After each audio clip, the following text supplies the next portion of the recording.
Avengers! Assemble. Yo, what's up guys? Welcome back to Marvelous Chats. Episode 52. This week on the podcast we've got Hofmvn, we've got Zabrewulf, aka Alex. We're going to go through some nerdy news from the week. We've got a new Miss Marvel trailer. We're getting hyped up for Moon Knight, which is dropping on the 30th. It's going to be a good one. Guys are coming in.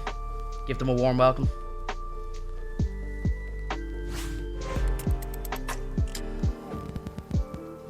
Yo, yo, yo. What's Mr. up, guys? Finto. Hello, hello. How you doing, dude? How are we, guys? We're great. I'm so good. How are you today? I'm good. I feel like I haven't been on Twitch in ages. I was obviously away, so I took a few days off, so I haven't streamed since Wednesday. Feels strange. How was the week, guys? What did I miss? Tell me all. Oh, you missed everything. There's we launched 3 more podcasts.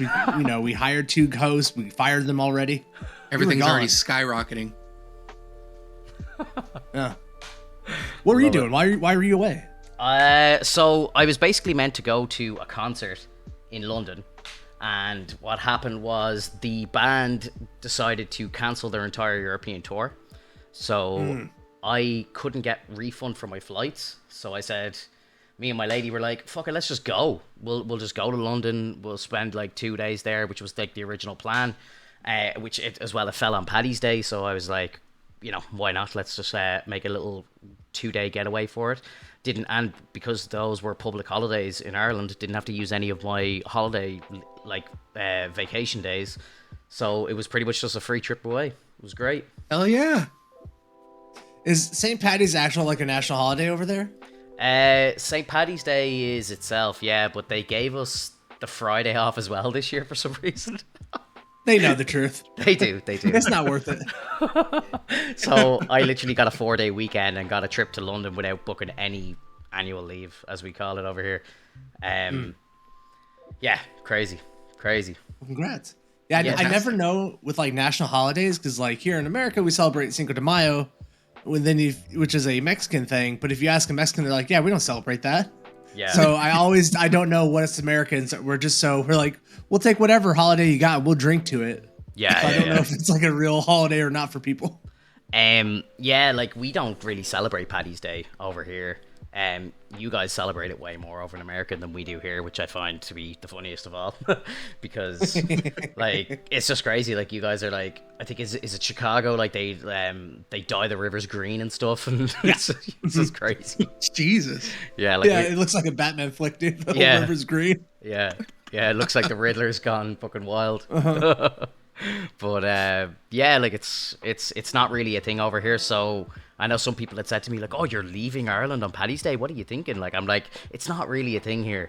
If you're young, you go into the city and you go to the parade and you get drunk in the streets, but I'm a fucking grown-ass man, I'm not doing any of that shit, you know what I mean? So, and it's on a Thursday as well, there's nothing you can do. So I was just like, fuck it, let's go away, let's have some fun. And the London trip was brilliant. I had no delays in trains or planes or any of that stuff. It literally couldn't have gone any better if I tried. It was literally just on spot on time, everything. We got a really nice table for dinner on Paddy's night, and it was great. Any monuments or sites that you went to go see? Saw Buckingham Palace. We went and actually did Madame Tussauds, the wax museum in London, and I know I sent Hofmvn a couple of pictures from it, but they had a Star Wars section and they had a Marvel section. It was actually crazy. It was really cool. And they're all done to perfect scale. So I'm standing beside Captain America, and I was barely up to his shoulder because I'm short. It's just Jesus Christ. Yeah, it's crazy, dude. It was a lot of fun. If you're in London, highly recommend it. It's a great thing. They do a 4D kind of 10-15 minute Marvel short animated movie, but it's all configured for 4D. But basically, you're in a dome, and the dome itself, the roof is interactive. So there's a part where say Hulk smashes through a big wall, you'll see there's a big hole in the ceiling. So if you look up, there's a big hole and you can see the sky. But it's just the way it's done. It's done very clever. And they've got mist shooting at you and everything, and big the seats are shaking and all this stuff. It was really cool. It's really cool. Yeah. Yeah, I'd love to see like a proper movie like that, like, you know. But this is obviously only like a 15-minute kind of short thing. Ready for the VR movies? We're ready. Yeah, that's what we need. that's where it's going, bro. Like for sure. Like I think in like 20 years or something like that, like it'll be like Avatar, like where like, you know, you're gonna be immersed into a world when you want to get like a movie experience, like, you know, you'll be fucking nearly walking around it yourself. I've heard Really will be the best. I've heard rumors that that's what they're planning for like Avatar 2 and 3. There's going to be like extended content onto the movies that you have to actually go to one of the parks and walk through a VR kind of track to experience some added on story to the movies. Like that's just wild. It's wild when you think about it. It's like one of the storylines within the movie is actually going to finish in the theme park. Yeah. Which I've been to it. It's at the Animal Kingdom here in Orlando at Disneyland's or Disney World's resort. And the Avatar section for there is like the most impressive theme park thing I've ever seen in my life. Wow. They literally make it look like the rocks are floating above you, like the big rock islands and stuff. They actually pulled the effect off, like waterfalls in the air, all that type of stuff. And I'm just like, for Avatar? Like, yeah. like when did this thing come out? Like 20 years ago at this point, bro? Like, yeah, dude, it's crazy. Like, they've 2 more movies planned, and I don't think we're going to see them until like 2025 or something. That's nuts, man. It's crazy. It's real nuts. They better be good. Like, Cameron's been working on them for like fucking 10 years. Like, they'd want to be good. Telling you, after all that. But with like the extra lore that's placed within like an amusement park, that, like, don't you think that's a little weird? Like, I get it, like you want to bring people in, but like when you think about it in terms of like maybe Destiny 2 or Destiny, you had to like read compendiums on things like on a website in order to check out like what's more about like the lore and whatnot. But I mean, I can kind of see how it's nice because you're not putting too much into the movie itself, but I like having everything like bundled up together in one spot. Yeah. True. I don't think it's going to be like a major thing. It's probably going to be like a side character who leaves, right? Like, and then if you ever want to follow his story, you can go to the park and see it. But, you know, if you didn't, you're not going to care at all. You're like, screw Bill. Didn't care about Bill anyways. Exactly. I'd be fine with that then. Exactly. And for me, I'm an annual pass holder. I go to the park for like, you know, my entry's already paid all year round, so I'm good. Yeah, that's great, dude. I'm so jealous that you could just like pick up on a Saturday afternoon, like, yeah, let's go to the park today. Like, you don't even have to think about it. Like, you know, for me it's I gotta save for 2 years. And fucking, you know, it's a 2-week holiday, like, that I have to like plan around it. You got to plan out the whole day through. I gotta plan like everything 60 days in advance. More than that. I gotta save my flights to get me, my girlfriend, and say like if my whole family wanted to go, for example, there's 3 of us. That's probably $2,500 in flights, I'd say. Just flights. No hotel, no food, no drink, no souvenirs, nothing. Just flights. Do you know what I mean? So it's crazy. It's crazy. It like really changes your relationship with theme parks. So normally I would hate theme parks, right?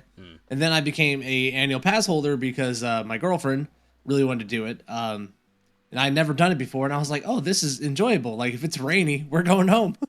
Like, if the crowds are too big today, we're going home. It doesn't matter. Like, we'll be back the next day. Try again. Takes you like a half hour to get out there. And if it's like, you know, if it's a bad day, you just pull out and go to a restaurant. Like, whatever, we'll just go grab some food somewhere else. Like, and be done with the day. Yeah. Hell yeah. Absolutely. That's great, dude. I would love that freedom, you know, to do stuff like that. And I think a lot of people take advantage, like, not take advantage, but just take it for granted, like that. You know, because obviously going to the parks doesn't have as much of it's not as special to you at all. Like, you know, it's just it's just a weekend thing. Like, it's like I'm going to the parks. Whereas for me, like, it'd be just massive. Like, you know, it'd be like the highlight of my year, just going to the parks. Like, you know, and especially if I bring in like a 10-year-old or something with me, like, you know, where they're gonna go see Star Wars for the first time and all this stuff that's out there, like, you know, and I'd be as giddy as he would for sure. So it's definitely got to be done at some point. It definitely loses magic when you like go there, especially when I was younger and all my like high school friends were like workers there. So you like be standing in line and you see someone you went to school with. Yeah, it kind of loses this illusion of You just walk by, you're like, "Hey, Mark, how's it going?" Pretty much. That's like it's like that show Vikings. I know like 4 or 5 people that have been in that show, And a friend of mine was in like Game of Thrones and everything as well. Dude I grew up with, used to work with and everything. And you know, like my parents like know him. He'd be in my parents' house like when we were growing up and all. Like, and they'd be like, "Oh, geez, we saw Eric in Game of Thrones last night, or we saw him popping up in Vikings." Like, I'm just like, it breaks the immersion so much. Like, you know, I'm like, I can't take this seriously. I know this is filmed 10 minutes from my house, and I can see my friend sitting there beside the main character. Like, it's just so funny. Like, so funny. Short. Well, it was a bit of a lackluster week, kind of news wise, and obviously we had no content as well. The only kind of new Marvel content that we got was that Miss Marvel trailer. So, do you want to just throw it up and we can kind of break it down and see what you guys think of the trailer and so on? Check it out. Sure. I got a couple of other Marvel and Star Wars nerdy bits as well we can go through. Mm-hmm. And just a sidebar: are we going to watch the Halo series on this show, on this podcast? We can. When does it start? Like next or this week, I think. Yeah. The 24th, this Thursday. Well, we got nothing else to talk about again next week, so absolutely, I don't mind doing a Halo episode for sure. We are all gamers first. We're all gamers first, so absolutely, let's do it. It's on Paramount Plus. Do you know how to get that, Finto, for your over in Ireland? Don't you worry, bro. I'll get anything.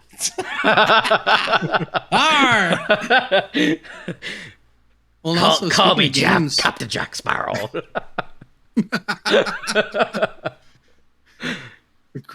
He's the greatest pirate to ever lived. My girlfriend was only watching it today. I came in from the gym and she was watching Pirates of the Caribbean. Hilarious. But speaking of games, though, like, did you see that Hogwarts Legacy? Oh yeah. When's it actually? Yeah. Did they give us a release date? Boo. 2024. Holidays. I think they said holiday this year. Holiday season this year. No exact date. So end of the year 2022. That sounds like a rush delivery, though. Yeah. There was so much packed into that featurette that it was just that sounds insane. It sounds like they're going to be crunching. Well, very ambitious. I did hear that you can go full blown dark side. You can like control the dark arts and just go completely evil. So it sounds interesting. Absolutely. For sure. Yeah, it sounds great. I just love that it's not really based around like Potter or anything as well. Like, I think that's really nice as well. You know, we've been saying this for a long time about Star Wars. They just need to get the hell away from that franchise, like, you know. And I think this is a really good thing that they're doing. Yeah, they set it up about I think 100, 200 years ago. It's about in the 1800s, so yeah. gives you plenty of time to meet up with like any new characters that are in Hogwarts. I don't think Dumbledore's there at all, so like it's just all just fresh. That's psychopath. Do you like those Fantastic Beasts movies? I haven't watched them yet. I'm like mild on them. Like, I don't hate them, but I don't find them too intriguing either. Like, there's just something about the main character that I don't like. I don't feel invested in him at all for whatever reason. It's like, okay. Yeah. There's a new one coming out on the 8th of April, I believe, which is about a young Dumbledore. So, I had never seen those movies, and I couldn't believe, because I only rewatched all the Harry Potter movies over Christmas, and I was like, let's watch Beasts, because I've never seen them, and there's 2 of them out now. We can kind of back to back them. It'll be fun. And I did, and like, to be fair, they were okay.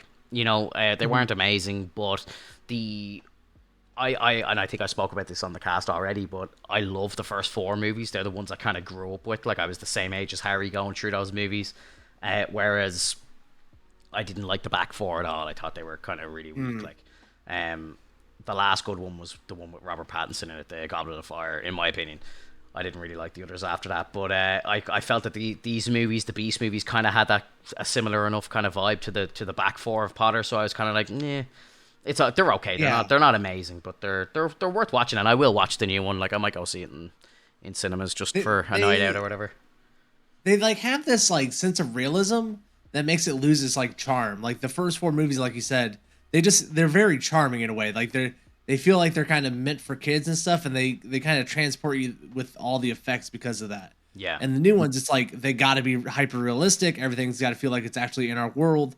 And it's just like their tone and the way everything looks. It feels so like stale but colorful at the same time. Like I don't understand it, but I feel like I know what you're talking about when you say that they feel like the later 4 movies in the saga. Yeah. Well, it starts to lose some of its luster because of the fact that, you know, it's similar to with Star Wars. When you see episode 4 through 6, a lot of it was props, right? Like it wasn't too much on the CG effects. It was a lot of props, a lot of things that you can actually see and touch within the settings. And so as you get further along in the movies, like once you get into Fantastic Beasts, you know, we're in high technology kind of settings now, so it's like you can CG whatever you want. You can make the effects look beautiful, you can make them look crazy, and so like it just kind of loses that luster, which I understand where you're getting from Hoffman. For sure. I really liked Colin Farrell in it, actually. I think he was only in the first one, but he was cool. He was a cool guy, just strutting around London and all. I thought he was cool. One thing I wanted to know is like, is Merlin an open source character? Like, can anyone like do a movie with Merlin? I have no idea. I'm pretty sure. So I for some reason decided to do a deep dive on like the Harry Potter world, and Merlin exists in that world. So I don't see why they can't just do a Merlin. Yeah. Yeah, for sure. Let's bring up that Marvel trailer. Let's do this. Miss Marvel. For anybody who's a diehard MCU fan, I apologize. We're 16 minutes in. We're only talking about Marvel now. Whoops. Got him. Got him. Let's go. Are you ready? All right, Yeah, I'm not ready, but let's go.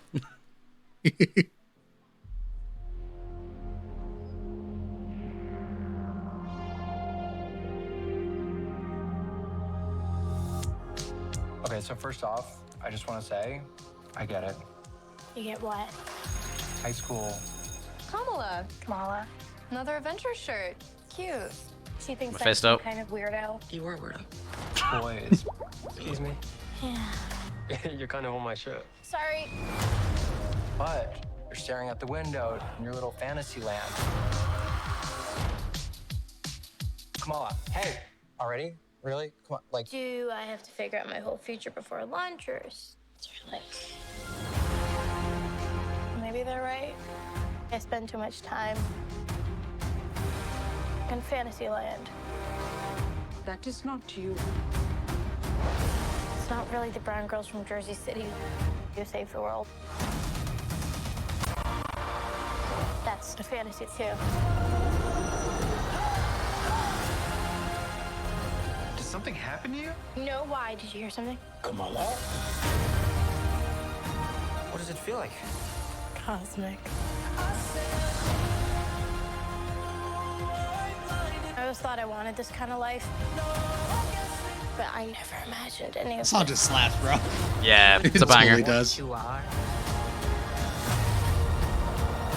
It's kind of them cheating putting it in, isn't it? Yeah. A little bit. Yeah.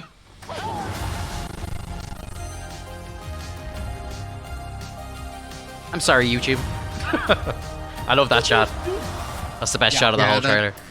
That's an iconic shot that's even in the comics that like it just blows my mind how well they got that shot in. Yeah, it looks great.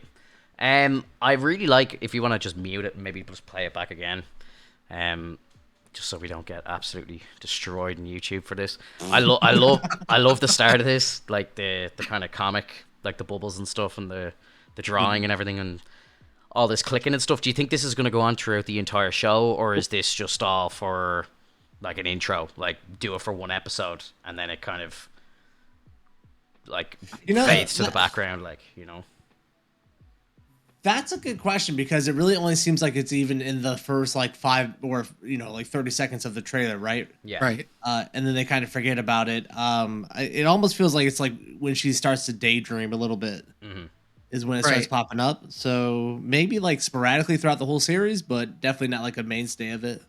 But do you think it's going to be like a more comic-based thing, or do you think it's just more like alongside what you said that it was a dream, or that they're dream-based kind of things? Because if we're talking actual comic-based stuff, it would be pretty cool. But this is a high school student, so I mean, I totally understand. You could see that with the bubbles, like the speech bubbles, they're made of paper, so it might be something that she encountered a while back, and therefore is like trying to like make something of it while she's daydreaming.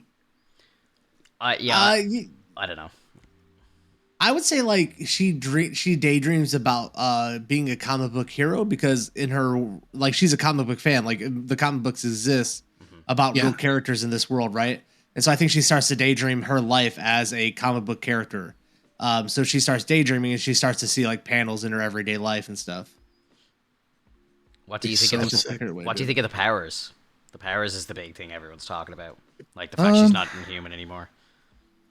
I think from here, like it's just obviously she's wearing some sort of cosmic bracelet that's giving her powers, and just that tie her maybe more to, like Captain Marvel, maybe Shang-Chi, maybe. Yeah, well, I don't know. The bands that she's actually wearing, I don't know if they're gonna call them this, but they're actually they're the quantum bands. Marvel, this is how Marvel gets his powers. The villain from Captain Marvel, right? Jude Law, who played him. So these are his power bands in the comic books, his quantum bands. So I don't know if they're going to be like how she gets a hold of them or whatever. Yeah. But they're based off of him and his power set. So it's a huge change in the character because her embiggen powers like had to do a lot with like the story itself and her as a character. With like her line of being, it's not really the brown girl from Jersey who saves the world. Her being able to like make herself bigger and her skin be like huge was kind of part of that. So it's gonna be weird how they juggle that. Yeah, because it's really strange how they wanted to go in this direction because it's iconic. Like it's supposed to be similar or akin to the Spider-Man origins because she ends up having sort of like a tragic kind of turn of events because she's not, she's a kid still. Like it's like Peter.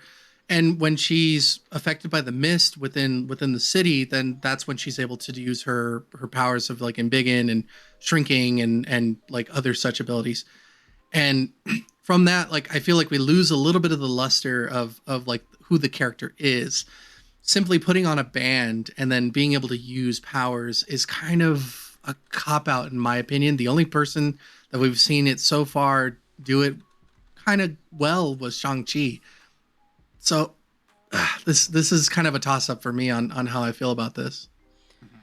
Yeah, I need to see it. From what I've seen so far, and this is like, I don't know. I feel like this show's made for the younger Marvel crowd. I think it's for the younger audience. I think, it's very much for teenage boys and girls who are in high school and shit. I'll still watch it and I'm sure I'll enjoy it, but it's definitely bottom of my list for kind of hype levels for the year for content.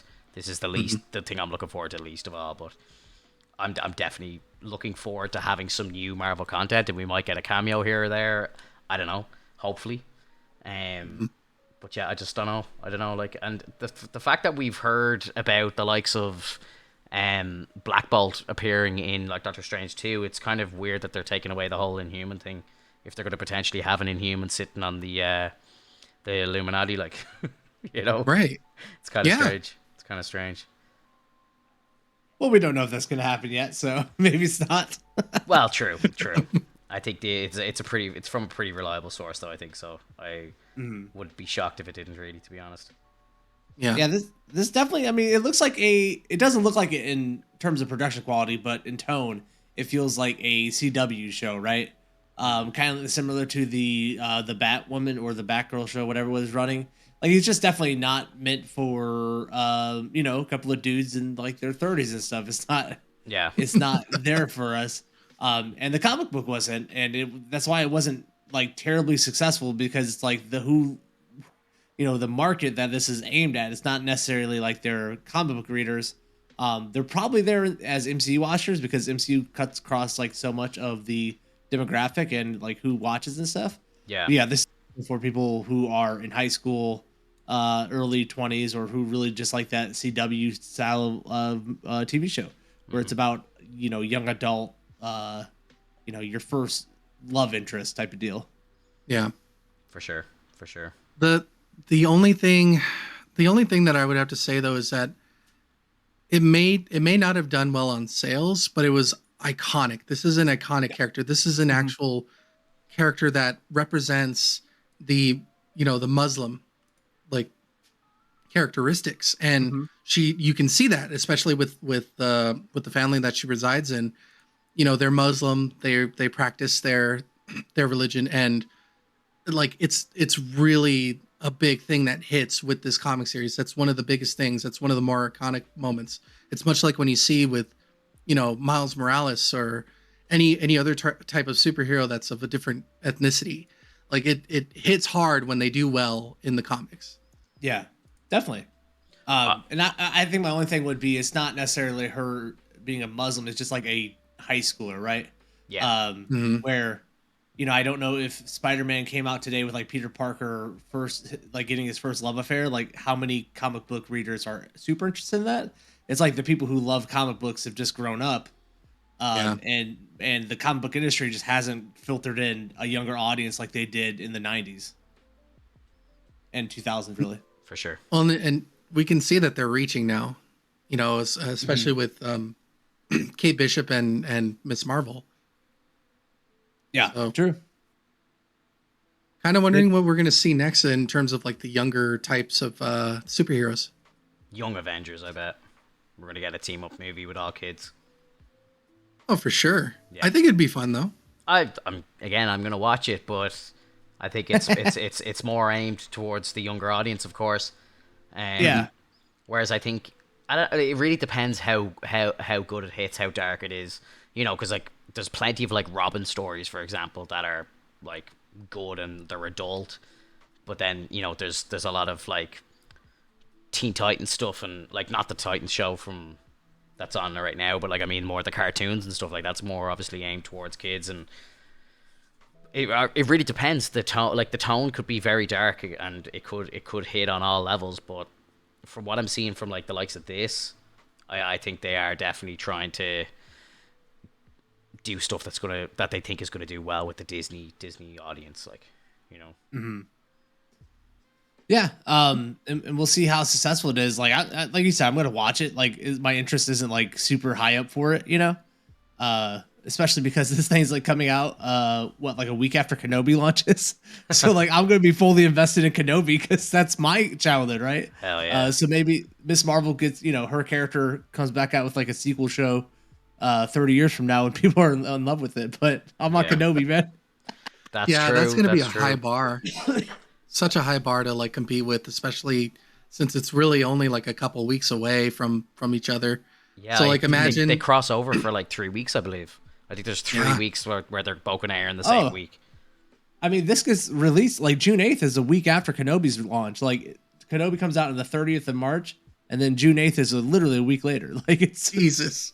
Right on the back of it. So, wow. So imagine that first Kenobi episode hits so hard, and now Miss Marvel has to compete. Yeah. Yeah. I think they're releasing the first 2 Kenobi episodes, so it's going to be like a movie off the bat.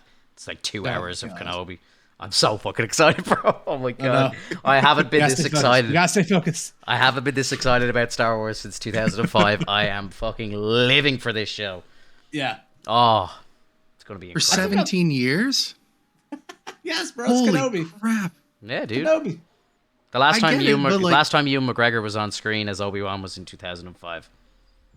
And from that point on, it was all dark. It was. Well, yeah. Not all of it. There were some good points, but You were enjoying Mandalorian, right? Like I love you can't Mandalorian. turn that down. Love Mandalorian, love Rogue One, liked Solo. Good stuff. It's just the sequel trilogy was bad, but hopefully they can just move away from that, Yeah. So what you're saying is like it's more so the like you've been waiting for a proper Jedi story. Yeah, like the first 6 movies are my gospel. That's what I grew up with. That's what I love. That's what I consider Star Wars. I think the Skywalker saga ended at Episode 6. Like it does not continue on to 7, 8, 9. Like when George hung it up, I think that's the end of the Skywalker saga for me. Like, and I was listening to a podcast today. Shout out to Den of Nerds on Spotify. He had Star Wars Meg on, who's a big Star Wars creator, and they were breaking down a lot of stuff about the sequels and expectations for Obi-Wan and all this stuff. It was a great listen. But like they were making very good points on the fact that there's a lot of people who just, and we've spoke about this so many times, like the Star Wars fan base is just so divided and so toxic. Like if you like the sequels, you're anti prequel, you're anti OT. Like there's so few people that just like all the movies. Like, you know, and I don't like the sequels, but I'm not gonna like verbally just shit all over them to try and like get content out there or whatever. Like, you know, I'm not looking to capitalize on how shit they are and stir up a fan base and stuff. But there's so many people out there that do that, and it's just like get over it. Like, you know, it's a bad 3 movies. Like, it's kind of like treated how the prequels were treated when they first got released. They weren't liked. Yeah. They weren't liked by 80% of the fan base. You know, so it's like just fucking let them go. Like, you know, move on to the next. Wow, Finto's really matured since the last episode of the podcast. What happened here? How dare you, sir? How dare you? So I know that you were saying that this was the only trailer available, but actually they did like I think a 30-second snippet of Moon Knight called Choices. I've seen I'm actually at a point now where and Marvel have been doing this a lot lately, and just like I think TV networks and everything in general have been doing this a lot, where like when it comes to like the week of or week before, they start throwing out way too much content. Mm-hmm. You know, I'm seeing all these like trailers and stuff coming out now, and like I get to a point where it's like, okay, I can't watch any more of this now because it's ridiculous. Like I saw like Sony release the first 10 minutes of No Way Home. They just threw up the first 10 minutes on YouTube, like, and I'm like, why are they doing this? Like, you know what I mean? Who wants to just watch the first 10 minutes of a movie? Like, it's crazy. I don't get it. Yeah. And I think they're starting to milk the Moon Knight stuff now. So I'm not watching those. Like, if you want to watch it now, I don't mind, but I just don't watch them because I'm like, I don't need to see them. Like, you know, I'm hyped for the show. I know what's coming. I don't need to see anymore. But I agree, and this is what we talked about, I think, in the last week, because I was saying that they shouldn't do any more of these like additional like featurettes or anything. They should just do concept art. They should show what they've been thinking about prior to them even shooting the film. You know, like I would have loved to see like what their designs for Moon Knight would have been had they not gone like comic accurate, had they not gone with like certain aspects of the actual comics, and you know what producers were thinking and what, you know, other writers were thinking. And like I think that would have been more fun to kind of gauge on what exactly they're planning on doing.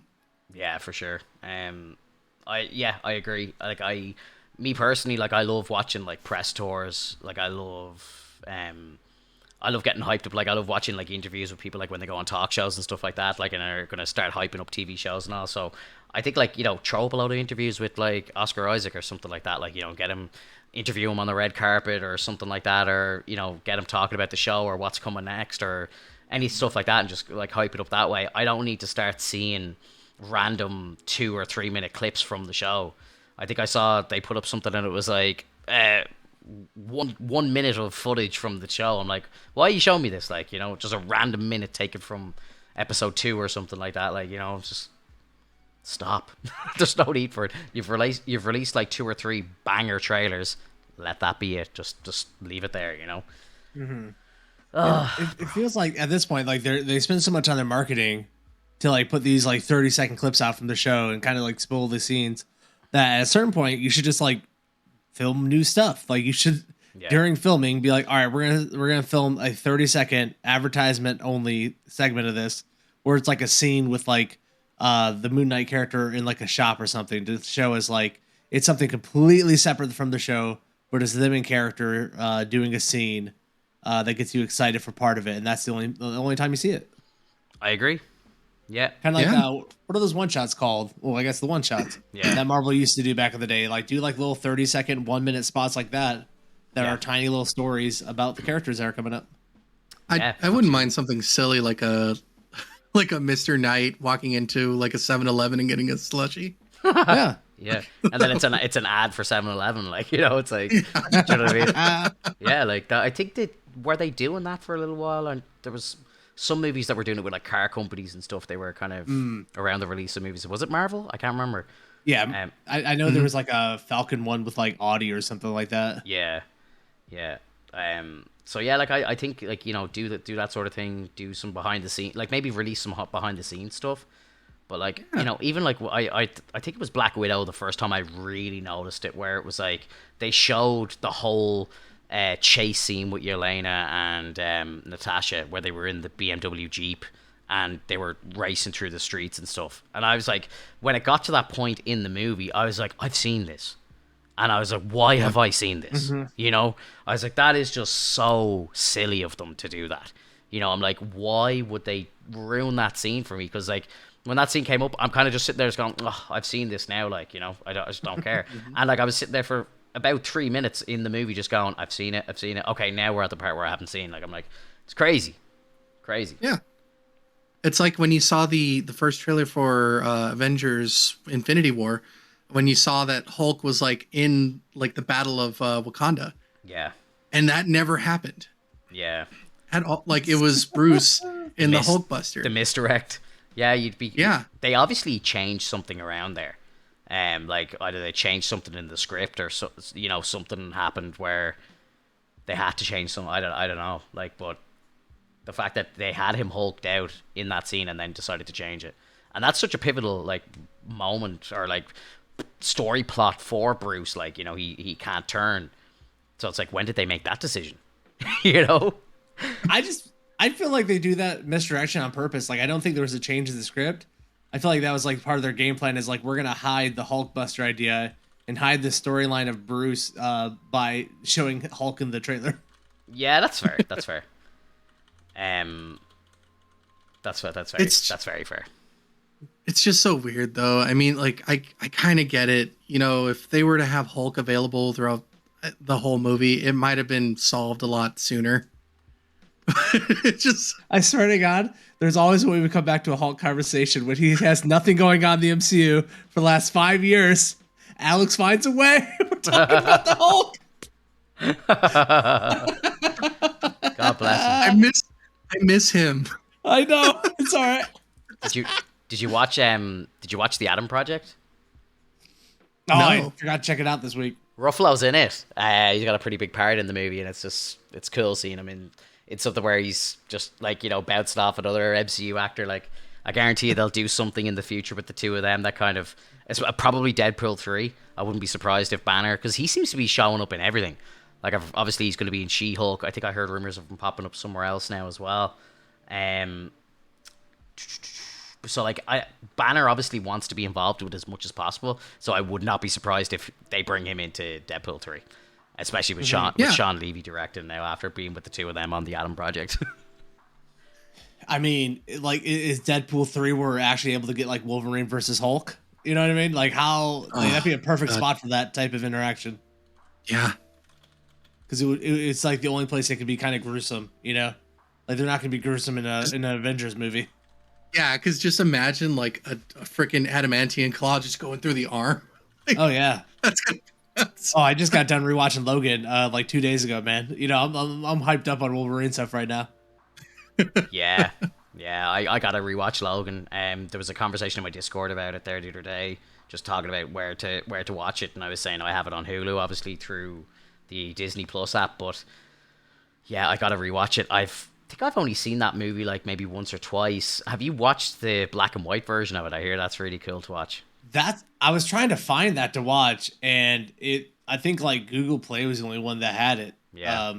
Like I couldn't find it. I was trying to track it down, but like it was either like pay money to rent that version or just like watch the regular version for free. And I was like, let's watch the regular version. Fair. Yeah. I should have just like turned grayscale on my TV and like, oh, gotcha. 300 IQ plays, sir. 300 IQ plays. I love it. I gotta rewatch that movie. I want to rewatch a couple of the X-Men movies as well, like First Class and Days of Future Past is one of my favorite comic book movies. Like, I haven't watched that in a while now. I really want to rewatch that as well. So get on a bit of a Wolverine buzz. Do you know Apocalypse is actually Oscar Isaac or whatever? Yeah. He's Apocalypse. Yeah. It's so weird. It's crazy, isn't it? That movie, I did not like that movie. Terrible. Yeah, I thought it was really bad. That was like, I think Days of Future Past was the last good movie that Fox put out. Everything after that was just awful. I don't know what happened. They just completely lost their way. Like, and like First Class was so good. Like, I think First Class is my favorite X-Men movie. Even now, like, I just love it. They nailed it. And then like, you know, even though Days of Future Past was good, it wasn't as good as First Class to me. And like, it just like, they just progressively kept getting worse and worse. And they would like tease and set up the next movie and then like completely forget about what they were doing and do something completely different. Like, I'm just like, just give me a good, like, cohesive X-Men story over like 5 movies, please. Dude, that Dark Phoenix movie, my God, that's one of the worst movies, one of the worst superhero movies ever made. Absolutely terrible. Like, I watched it once. Yeah, I watched it once just because I was like, I have to see it. I've seen all the other movies. I have to finish it, and I will never watch it again. You couldn't pay me to watch it again. So I think what occurs is like it's the same type of condition with Sony and Fox. They want to rush the story. Yep. It's so rushed. Like why Apocalypse? Apocalypse is the big bad. He's like the end all be all kind of like X-Men character that you want to see after establishing everyone else in the X-Men universe. Mm-hmm. So like, why did you make why? Like they didn't even establish Storm, right? Like not really who she was. Like, she was in the X-Men in First Class and all that. They rebooted her, but they didn't really establish like Storm as a character, like where she really comes from and all that, like why she's cool and important. Yeah, it's just like Storm. She has white hair and she fucking pew pews. Like, that's it. It's aggravating. And like, if the X-Men, like, you're right, he's a big bad. If they bring the X-Men into the MCU and let them just like do their own thing on their own branch of the MCU, like Apocalypse should be like the 6th movie, right? Like Dark Phoenix should be like the 3rd movie. Apocalypse should be like the 6th, and then like Days of Future Past should be like the 12th. Like, it's this huge, but they're like, oh, we want to do this comic book run or story, and we'll do it all in one movie, and like, it just doesn't work. Like, Dark Phoenix works as a comic book because it was like years and years and years of comic books leading up into the Dark Phoenix storyline. Like, you have to establish a lot. Yeah. Mm-hmm. Yeah, I'm really excited to see what Marvel does with mutants. Really excited. Oh yeah. Yeah. Oh, dude, if you go back and rewatch Logan, you're just gonna be pumped. Yeah. Logan is a criminally, even though people love it, like, it's criminally underrated. Like, how good the storyline is, how good the story, like, the script writers are, how much they're like cluing you in on without even like telling you it. Yeah. It's so good, bro. It's after watching it, dude, I do not want to see, like, I'm excited to see Xavier again in Multiverse of Madness, but at the same time, I was really happy not seeing him again. I'll be very happy if I never see Hugh Jackman as Wolverine again, because it's the perfect swan song. It's it's pitch perfect for both of them, man. Yeah. I remember, I'll never forget how I felt watching that movie. I was like, I'm blown away by their performances, by their acting. Like, it was just incredible. Patrick Stewart, I was like, that man better win fucking 4 Oscars for this movie. Like, he is just incredible. And Hugh Jackman, again, perfect end for the character.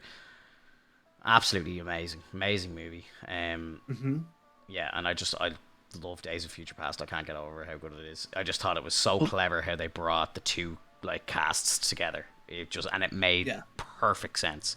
You know, it was just brilliant. It's mind blowing because like, you also have replacements as early characters, you know, with James McAvoy as Professor X, and you have Michael Fassbender as Magneto. And like, I don't even care if you continue from that story point from, like, you know, how about they retcon everything up to maybe Days of Future Past and then just start there with the MCU. And then that way you can still include Michael Fassbender and James McAvoy in that kind of sense, like make them more modern characters. But I don't know, like, if that's enough time, like, because when was the Cuban Missile Crisis? 60s. Oh, never mind. They're gonna be old as shit. Well, this is the problem, right? That we've been saying. It's like, if you bring these guys in, these guys like have rich history from the 50s, 60s, 70s, 80s, and all. So it's like, are you just going to reboot and bring them forward to the modern age? Then you're kind of losing the charm of Magneto, especially, you know. So yeah, I don't know how they make it work, unless they do like some sort of like time jump. They're picked out of time or something. I don't know. I really don't know. Yeah, like, definitely, like, I don't know. Like, I think a Xavier you can kind of do anywhere. You can have a Xavier come from any time period and kind of make it work. Yeah. Like, Magneto's distrust of humans and institutions and big, like, gathering up, like, it's because he went through the Holocaust, and that is so important to his character. that like I don't see any other like cross section in history that's as important to that to distrust like institutions because he lost your parents. Yeah. Because they're gathering you up because you're different. You know, That opening scene in X-Men 1, wow. It still gets me, like, it's chilling. Incredible. Yeah. Wow. So good. So excited. Well, if Alex got to talk about the Hulk, I got to talk about the X-Men. So this podcast is really coming full circle for all of us here. And I've got All right, some Star Wars news to go through later, so don't worry. Yeah. We'll be good. We'll be all good. No. What are you leaving out Spider-Man, sir? I actually have a few Spider-Man bits to talk about as well, so don't you worry, sir. Plenty to talk about. First thing I wanted to say was I heard that Daredevil is confirmed for 2 episodes of She-Hulk. So Matt Murdock, Yes, which is going to be great. we're getting a courtroom scene.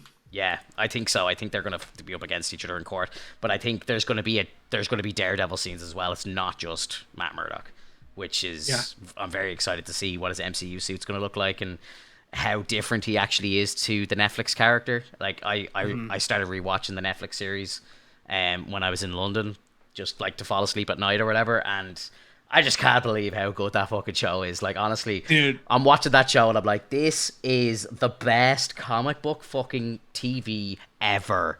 Yeah. All the acting in season 1. I love the filters, like how they shoot everything. It's just stunning. Like, they make New York look gritty and cold and dark and just amazing. The choreography is incredible. Like, I'm watching that show and I genuinely believe Charlie Cox is doing all this stuff, and I know he's probably not doing any of it, but it's like I believe this shit, you know.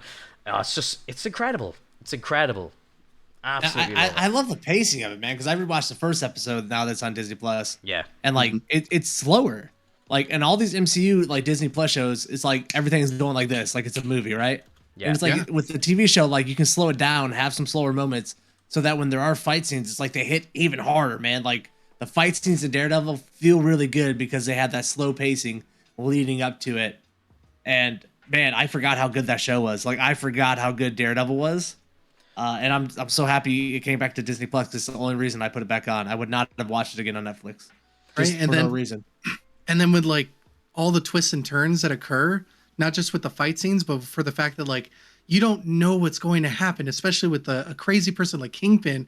That moment in the SUV when he was pissed off, and he didn't exactly show it until that moment when he decided to kill that guy. Oh, dude, that scene, I only watched that scene yesterday. So good. And I was like, thank God Disney haven't like censored it or anything, because I was kind of scared for that.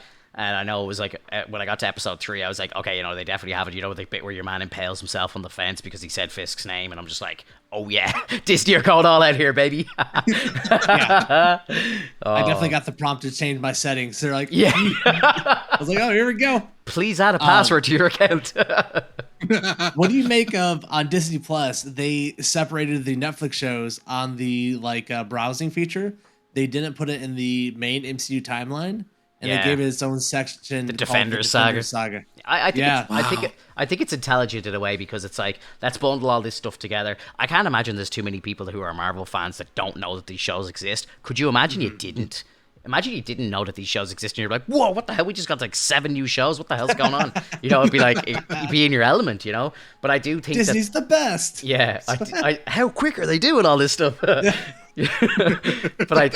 I do genuinely think that because, you know, Feige and stuff have confirmed that it is technically a different universe, so it does make sense to me that they would not put it into the main timeline. Like, I don't know, like, even just like watching Fisk in that show, it's just like, he's just such an incredible actor, and it kind of pisses me off now thinking about like the way they kind of did him in Hawkeye when I'm going back and watching this now, because I'm just like, they're not doing this guy justice at all. They just made him out to be kind of weird a little bit, and it just didn't really work as well as I thought it was going to work.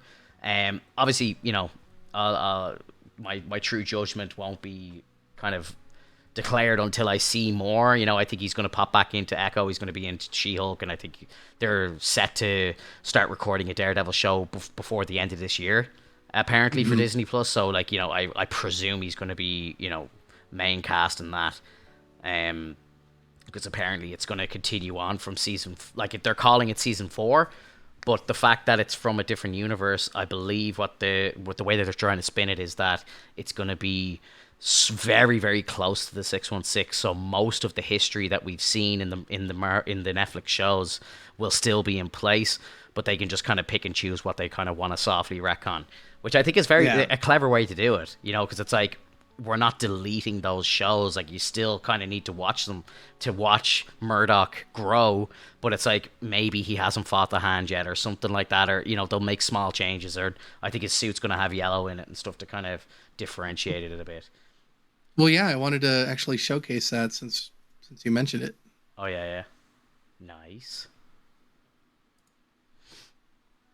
That's it's reported that the iconic like yellow suit is going to show up in She-Hulk. Yeah.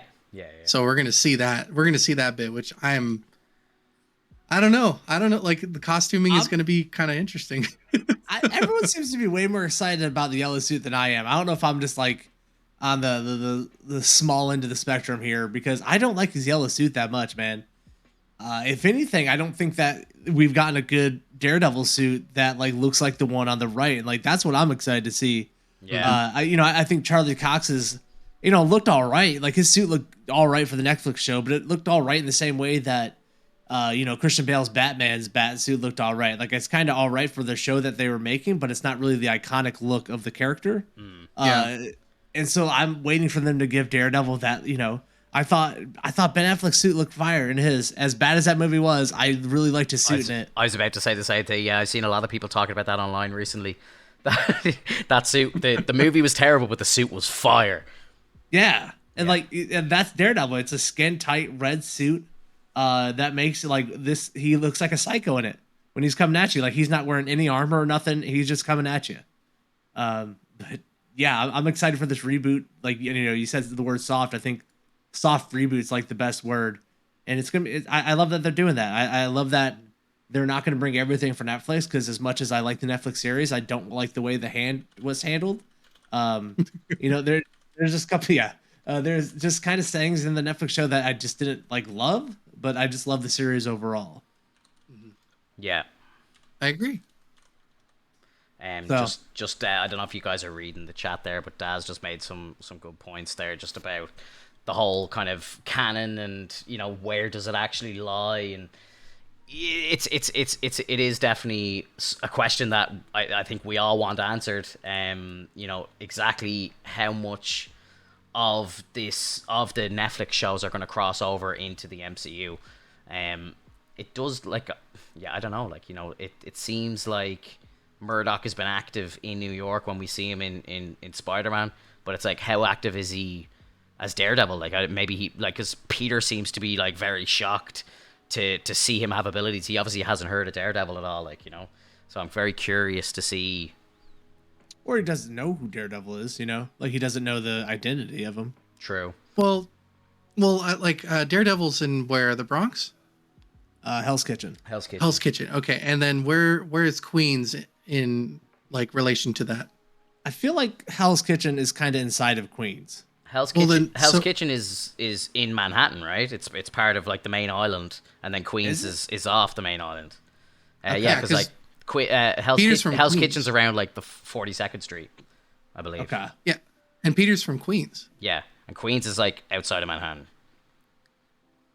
Gotcha. So maybe it's more of like an uprising kind of situation. Maybe he hasn't come out with the suit yet. Maybe it's something that hasn't been out in the open just yet. I'd like to see him back in the black suit. Like, obviously, I'm watching season 1 again, and I love the black suit. Like, it's just like an Under Armour, like black jeans and boots and a black scarf over his head. But it just looks so fucking cool. He looks so menacing, and he's just like sneaking through the shadows and shit. Like, that's the Daredevil I love. I do remember, like, when the show first aired, I couldn't believe that we only saw the suit in the last like 20 seconds of the first season.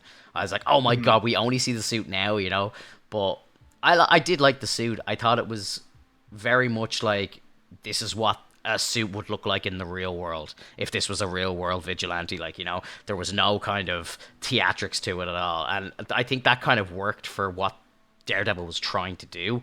It was trying to be a real show. There was no one with powers in the show at the start anyway. I suppose the hand gets a bit strange in season 2, and obviously Iron Fist and stuff comes in. But like when the show started, it was very kind of Batman, kind of real world, like gritty, just like a dude out there who can kick ass, and he's just a human. He's getting the shit kicked out of him in every episode, like, and that's the reason. Like, that's the reason why I love Spider-Man. You know, I love that Peter Parker just fights adversity against everybody he goes against all the time. You know, it's not an easy win, and Daredevil's the same. Like, he's getting lumps kicked out of him in every single episode, and it's just like you believe it. Like, you know, it's like this guy's going up against like trained assassins and all this sort of stuff, and he's getting sliced up and stabbed and stuff and dropping off buildings, and he's knocking himself unconscious and all. I'm like, this is real, you know? And it's so fucking entertaining to watch. My God. If there's anybody listening to this or watching this and they haven't seen those shows, please watch them, because it's unbelievable how good they are. And I gotta say, the next time we have the fucking flood on this podcast, I'm gonna have a fight with him on air about this, because he says that Gotham is better than Daredevil, and I think he's insane. I think Daredevil is flawless, bro. Flawless. And like, I enjoyed Gotham, but I would never go back and rewatch Gotham. I think this is my like third or fourth time rewatching Daredevil now. Like, you know, it's just incredible. Bro, I couldn't make it 3 episodes into Gotham. He's on drugs, bro. What the hell? I like Gotham. I like Gotham. There was a lot of really cool concepts and ideas, and some of the episodes were brilliant. But it's not even on the same level as Daredevil. Yeah. Like, it's not even in the same universe. Like, it's I agree. Yeah. Daredevil season 3 was incredible as well. Daz in the chat saying he loved it. Season 3. I loved everything they did with Bullseye, his whole history, how he was having psychotic breaks and everything. I thought, this is real. Again, this is like something that would happen to somebody, and if they were a trained fucking like assassin, they would go off the rails and do all this sort of crazy shit. Like, and that's terrifying, and that's what I love so much about it, you know. So the show's so fucking real. And then Kingpin as well. You know, you get a guy who grew up and had to kill his own father because he was going to kill his mother, and you know, that's I believe that this could happen to somebody, you know, like that's the path that a person like that would take. Like, and I know he's obviously a little comic book strong, but I still believe it. You know, he's a big dude, so like, I'm like, yeah, he probably could take someone's head off with a car door. Well, that's the thing. Like with Kingpin, like you could be a strong man. Like, you can look like a big burly dude and still have like a ton of muscle underneath all that. So like, I can still believe that. Oh yeah. I totally agree with you though. There is some moments where it seems a little comic strong, but I believe it. And then for the fact that Kingpin, much like Thanos, when you know you see after Endgame that some people actually agree with Thanos, and I feel like a lot of people would agree with Kingpin on what he's trying to do for his city. Yeah, for sure. Like, he wants to claim the city for himself, and then so does Daredevil. So it's like two opposing forces having to deal with that. And it works so well with the show, because then you're like, well, shit, Kingpin's just trying to make this a better city, but he's doing it with like evil intentions, whereas Daredevil's trying to like do the same thing, but like in his own hands. He's trying to single-handedly do it.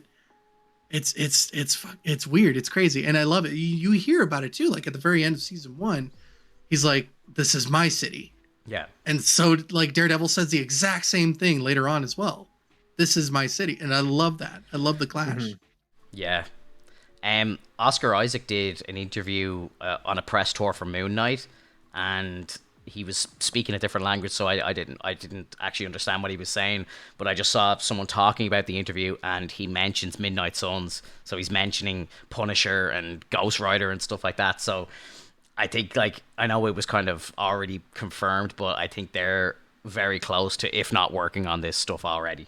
Like, like, oh my god, Frank Castle and like Ghost Rider and stuff, bro. Like, I was only saying, I had a call with a friend of mine today, and he lives over in California, and he rings me and he's like, I just wanted to ask you a few questions. I watched the Turtles. I was like, I have questions, and like, I was like, yeah, go, we should work away, like, and it's just like, I was like, bro, you've no idea the stuff that's coming. Like, I was like, if you think it's crazy now, like, wait till like Midnight Suns drops and like Doctor Strange 2 and all this stuff like starts dropping. I was like, it's gonna be crazy. Yeah, Absolutely I mean, Marvel crazy. has like 41 projects working or something like that. They said. I think it was like 33 the last I checked, but there's probably more. There's probably more now. Oh, It's growing. yeah, it's insane, dude. It's insane. But yeah, Midnight Suns gonna be crazy. What do you make of this news? I don't know if you guys heard about the whole Jaden Smith thing as Miles Morales. Did you hear about this? No. So apparently during the week, Will Smith put out a tweet saying that Jaden was training and he was going to be joining a massive franchise as a well-known character, blah, blah, blah, blah, blah, blah, blah. And, like, everyone's jumping the gun, like, oh my god, is he talking about, like, Miles Morales and stuff? So, and I was kind of thinking about it, I'm like, he wouldn't be the worst casting for Miles, I don't think, but I think they should probably get someone younger than him, because I think, like, Jaden's, like, in his early 20s now, am I right? Like, he'd be, like, nearly the same age as Peter, like, in the MCU, and I just, like, don't think that really works. I think you get in like a 13, 14-year-old and start him very young. I think that's how they should do it. He's definitely like a really young looking 20-year-old though, you know what I mean? He is young looking for sure. And like, you know, I know America, like they do this all the time. Like they cast people who are 25 in real life to play 17-year-olds, like, you know, but I think they should get someone who's like short and small and actually looks like a 15-year-old. You know what I mean? Like even Tom Holland, I think when Tom Holland first joined the MCU, I think he was like, I think he was like 19 playing a 14-year-old or something like that. Yeah, something like that. So like he definitely wasn't the age that he was portraying, like, you know, and that's so common like all the time obviously, but yeah, I don't know. I like Jaden as a character, but I just don't know how I feel about him as Miles. I would also interject the idea that it would be like Sony, right? Like Sony would be picking him up possibly for their universe that they're doing with their thing. Yeah. And so maybe they would want someone who's a little bit older.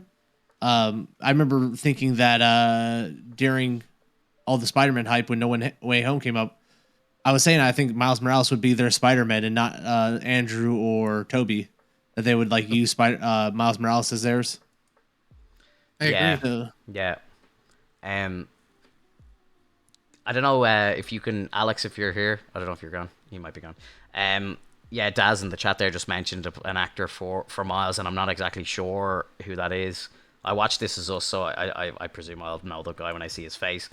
I really like the guy, the kid from the new season of Cobra Kai. I think he'd be a perfect Miles Morales. He's the right age. He's like obviously showing off like martial arts skills in that show and stuff like that. I'm like, this kid would be perfect for Miles. Perfect. If they're gonna go like that, but if they're gonna do what you say, because I think was it in the comic books originally? They went to a different universe, and that's where the Miles came from, and he was already Spider-Man. And then he kind of gets injected into the main MCU timeline in the comics, and that's how it kind of happened. But I believe Miles was like in his own universe, definitely. Yeah. So like, I wonder, will they do it like that? And that's how they, like, you know, he's in a Sony universe, and then they like cross him over into the MCU, and he's already Spider-Man. I kind of like that idea, but at the same time, I would love to see. I love the storyline that we got in the game, for example, like where Peter's actually mentoring him. You know, I think that would kind of work better on the big screen, like where if you have Tom Holland mentoring a 14-year-old child to become the next Spider-Man, you know. Absolutely, man. You know, the whole reason that the whole thing I didn't like about No Way Home as an idea is that like I want the MCU to do Doc Ock. I want the MCU to do like Green Goblin and stuff, and not just like pulling the Sony characters.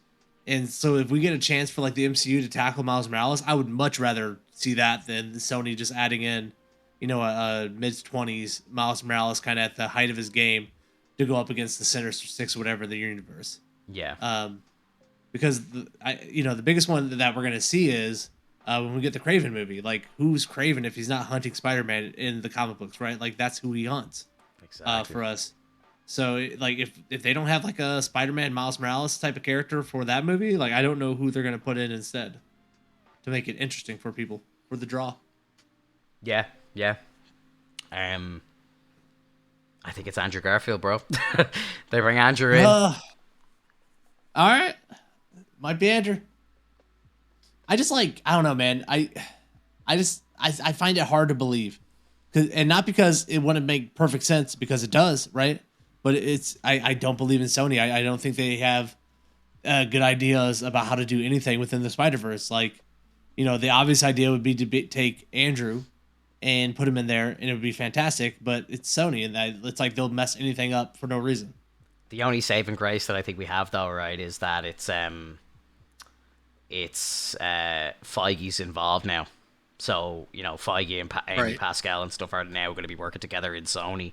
So I think future projects are safe. I agree with everything that's come out so far. Yes, I agree with you. And I got to take a fucking quick throwback to last week's episode when Hofmvn mentioned about Morbius being shit. I've heard the initial reviews for the film are terrible, bro. Terrible. I will be vindicated. The movie doesn't make sense. The pacing's all over the place. The trailers were complete misguides to what's actually going on. There's end credit scenes that don't make any sense or tie into anything. There's no Spider-Man. It's like, I'm like, they've done it again. I can't wait, baby. The studio that have given us Venom and just done it so poorly have now fucked up another fucking character. Like, get Kevin Feige involved as soon as possible. Like, please. I don't think Kevin Feige's gonna have that big of a swing over at Sony, bro. Sony has its own slate of producers they like to work with. They have their own ecosystem, and Kevin Feige can have as much as input as he can try, right? But it's Hollywood, baby. It's you don't let other people eat your lunch there. And there's people at Sony that are not going to let Kevin Feige come in and take over their responsibilities. I agree with you, and that's probably what will happen. But for the love of God, you have the last two Spider-Man movies are the two highest grossing movies your company has ever put out. Let the fucking man work. You know what I mean? It's you have the saving grace right there. Just let him work. Let him do his thing. Yeah. It's bonkers to me, man. Bonkers. Dude, I can't. I'm so happy that Morbius is gonna suck. I don't know why. Jesus, I feel like I've been in crazy town, being like, "What are you guys looking at? It's gonna suck." I feel like I've been just going nuts over here. Yeah, dude. I think this is not saying that it would. This is gonna be another David Ayer's Suicide Squad, bro. It's gonna be another one of them. It's gonna be great trailer, terrible film. More than likely. So I'm not saying it's not going to be terrible. I'm just saying you got to give it the benefit of the doubt. We haven't even seen it yet, and yeah. So reviews are going to come in and we're going to have those kind of moments of oh God, I knew it. But we got to give it a shot. We're still going to watch it and we're still going to have to endure it. Just be careful, because I'm going back and I'm cutting together all these episodes about you. It's going to be good. It's all right. It's all right. I do not give Sony the benefit of the doubt. They do not get it anymore. They would get it. They got it with the first Venom. All right, you're going to try something else. You're going to try a villain or villainous character. Run with it. That was terrible. And then they put out Let There Be Carnage. Terrible. You don't get the benefit of the doubt anymore. They lost it, bro. They lost it. Well, that's just two strikes, man. Where's the third one? You gotta get that one. Morbius. No. I'm being nice to them. I'm gonna take what they did to Andrew Garfield's Spider-Man and put that, the way they messed up all the Spider-Man movies before those, and we're just gonna count that for one. So that's the third. Okay, granted, because after that, there wasn't anything better than that afterwards. Anything better than the first Amazing Spider-Man. Yeah. And yes, we can sort of count in No Way Home as part of the Sony, but we really at this point now it's too late. It is still a Sony product because it still has their logo on it, but it's just it's lost to the MCU. You can clearly tell that once No Way Home hit so hard, Feige probably walked in and was like, yeah, no more of this, Sony. Yeah. Let me handle it. I got it. Probably. And Daz goes digital in the chat. Jared Leto can't catch a break in terms of comic book characters. He is the red herring of all bad comic book films. Jared Leto barely puts out good films anymore, period, right? And he's a kind of great actor at times. But this is the second comic book character we've gotten now for him, where he's just taking a flop, bro. He's just taking one on the chin. He's the He's the Daredevil of actors when it comes to picking up comic book characters. Because he gets knocked down. He's like, nah, let me try it again. Let me get up there and do Morbius. Well, that's the worst part though, is that Jared Leto is a method actor. Like, you don't put a method actor as a comic book character. Like, it's ridiculous. Like, you see like Joaquin Phoenix, that's a method actor. They gave him his own universe in a sense for Joker. They let him do what he needed to do. That scene in the bathroom where he started dancing to the music, that was improv. Like, he did that on his own because he's a method actor, because he felt like it would be akin to that character. Yeah. Like, Jared Leto was putting himself into the character as hard as possible, but because they wanted it to be like almost comic based, where you have like Killer Croc, you have, the other characters and Harley Quinn, like, it doesn't give much room for a method actor to do much more than that. And so that's why it works so well with The Dark Knight, because it was just Heath Ledger and Gotham. It was just Heath Ledger, Gotham, Batman, a little bit of Alfred because he scared the shit out of Michael Caine, and it just worked. But like, you don't put a method actor like that into a movie that's supposed to be, this very campy style, or even like exciting excursion, because like method actors want to do the drama. Yeah. It's so like it boggles my mind. Like, so I totally understand. And it's starting to hit my head even harder now, Hoffman, as I'm saying it. We put a method actor to do Morbius. And I think it should work, because Morbius is a very serious character. But now that I realize what happened in the trailer, and the fact that he like used We Are Venom, yeah. I'm like, oh no. Oh no. Like, yeah. It's over. I'm thinking it's over now. I don't think it's going to be as bad as Venom was. I think Venom is like an ultimate fail, but I don't think it's going to be that bad. But I don't have high hopes for it after some of the stuff that I've been reading, like, which is upsetting, because I thought it was going to be really good, and I thought it was going to be a good kind of start to this new kind of Sony verse. As well, I hear like Keaton isn't even referred to as Vulture in it or anything like that. Like, so it's like, is he just a different dude from a different universe? Like, oh, bro. Oh my God, they boated us again, man. Yeah, dude. I think they have. I love Sony. Never stop being you. Yeah, Sony and Warner Brothers, bro. Like, what are these guys up to? Like, seriously. Like, watch the MCU really isn't even that good. We're just comparing it to like Sony movies and what we're used to. Yeah. So it seems like it's just magical. It's like everything we need. Yeah. Well, they seem to hit it out of the park with animated. Like when they did Into the Spider-Verse, that was a home run. Yeah. Yeah.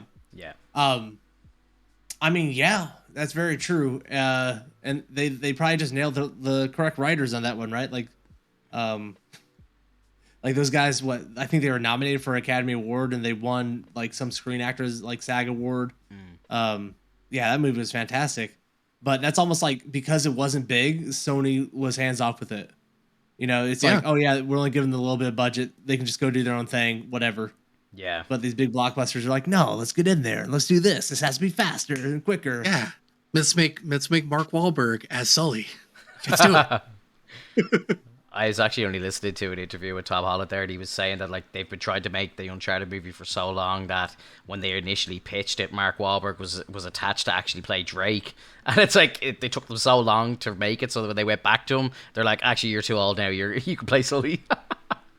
But to be completely honest, though, you still could have had Nolan North as Nathan Drake. Just do like just the older version. It doesn't have to be a young one. I love Nolan North. Like, honestly, I think he's like amazing, but I don't know if he can carry a blockbuster film. Well, then you got to get like an action hero. You got to get Tom Cruise. Nathan Fillion would have been perfect. Like, Nathan Fillion would have been great. Yeah, he would have been incredible. Oh, he gets aged out of it too, though. He is. In that fan film, he was looking old in that fan film. But he's a fucking actor, though.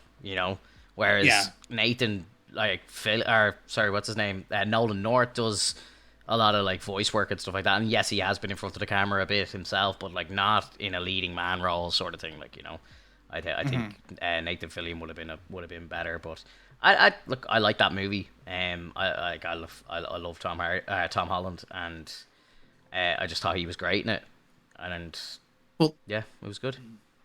I want to see more. Well, I was gonna say Cillian Murphy, but like he would have to add some pounds in order to give himself a bit more of a more detailed look, because he's way too chiseled around the face. Like if you were to try to do like comic relatable, then yeah, you would have to go with someone else. But I think Cillian Murphy would have killed it. Cillian Murphy as Nathan Drake. Yeah, That's a bit of a mad one, yeah. I don't know. Irish actor. I know, but like, you know, even still, I don't picture him as Drake. Yeah. I don't know. I just really like Cillian Murphy. I think he did really good as phenomenal. Scarecrow. He's phenomenal. You know, he was like just about to get the Batman role. Like he was so close. He auditioned for Batman, and then Bale came in and just got it over him. But Christopher Nolan was like, I love this kid so much that I'm going to make a role for him. And hadn't planned to put Scarecrow in the movie until Cillian actually auditioned. And that's when they wrote in Scarecrow. Like, that's just crazy. Like that just shows you, like, he was so close to being Batman for those Well, and movies. it worked so well, because I really liked the whole perspective of Scarecrow using his fear gas, in addition to Ra's al Ghul with his like League of Shadows coming in and just cleaning out Gotham. Yeah, for sure. I'm gonna I have like all the Nolan movies on Blu-ray. Like I want to rewatch them. Probably they'll be the next movies I watch. I'd say they're so good. So good. I'm still excited for all the content, though. It's like we're getting a back-to-back Marvel situation, and like I just want to I want to see a Marvel film and a Marvel show. I think I'm waiting, and I'm thirsty. Yeah, and we haven't seen a Marvel movie since like December. It's so funny though, like that you're saying that, like where we used to have to wait like 2 years to see a Marvel movie, and now it's like 3 months, and it's like I'm waiting so long. That's how spoiled we are right now. Like where it used to be, if there was like 2 or 3 Marvel movies in a year, you'd be like, what? There's 3 movies this year? Now it's like there's fucking 4 movies and 3 shows. Like there's something on nearly every week. Dude, you give me Hulk or She-Hulk, I will leave you alone. Yeah, that's that bad. When is that? Is that July? Can't remember. I think it's summertime anyway. I know that for sure. Yeah, like look, I think we're in a bit of a dry spell at the moment, which is ridiculous to say because we've just had Spider-Man and it's been re-released on digital this week as well. So I went back and rewatched it at the weekend. And it was fucking incredible. Like just the exact amazement I had when I first saw it in the cinema. Like I'm seeing it again at home. Like it's just an absolutely magical movie. Love it so much. Is that ever going to make it to Disney Plus, or do you think they have to keep it off it? I don't know. I would hope so, because I have the first 2 Tom Holland movies on Netflix over here, and No Way Home isn't available anywhere unless you actually want to buy a digital copy of it or wait for the physical Blu-ray release in April. But yeah, like it would be nice just to have it all in one place, like, especially for people who are watching for the first time and they're doing like a timeline order watch. And it's like, after Civil War, it's like you should be watching Spider-Man Homecoming, but you're not going to see it on Disney Plus, so you're going to skip past it, So I would hope that Disney can come to an arrangement with Sony at some point and get those shows up or get those movies up on the platform just to kind of finish off the MCU, like have it all completely there. Yeah. They with Sony, they own like complete control. Yeah. So it's a really tough like decision right now, and as much as we're hoping that Sony decides to relinquish Spider-Man, they know for sure it's always going to get a seat in the theaters. So like there's no way for Sony to just back off on it unless Disney goes like, we're going to pay you X amount of money, and Sony says, okay. Yeah. It's to the point too. They got me now where it's like I used to not want to own any physical copy of anything because like I was like, whatever, I'll just go find it on Netflix, no big deal. Go find it on like YouTube. But the way they're splitting stuff up, and especially after Disney's move to take their stuff off of Netflix and stick it onto Disney Plus, I'm like, oh, now that Disney's involved and they're shifting stuff around like that, I actually want to start owning physical copies of things again, because I don't know when they're going to shift it to a service, paywall it again, put it behind some kind of like they could do whatever they want now. Yeah. I'm like, I'm just going to start owning things outright.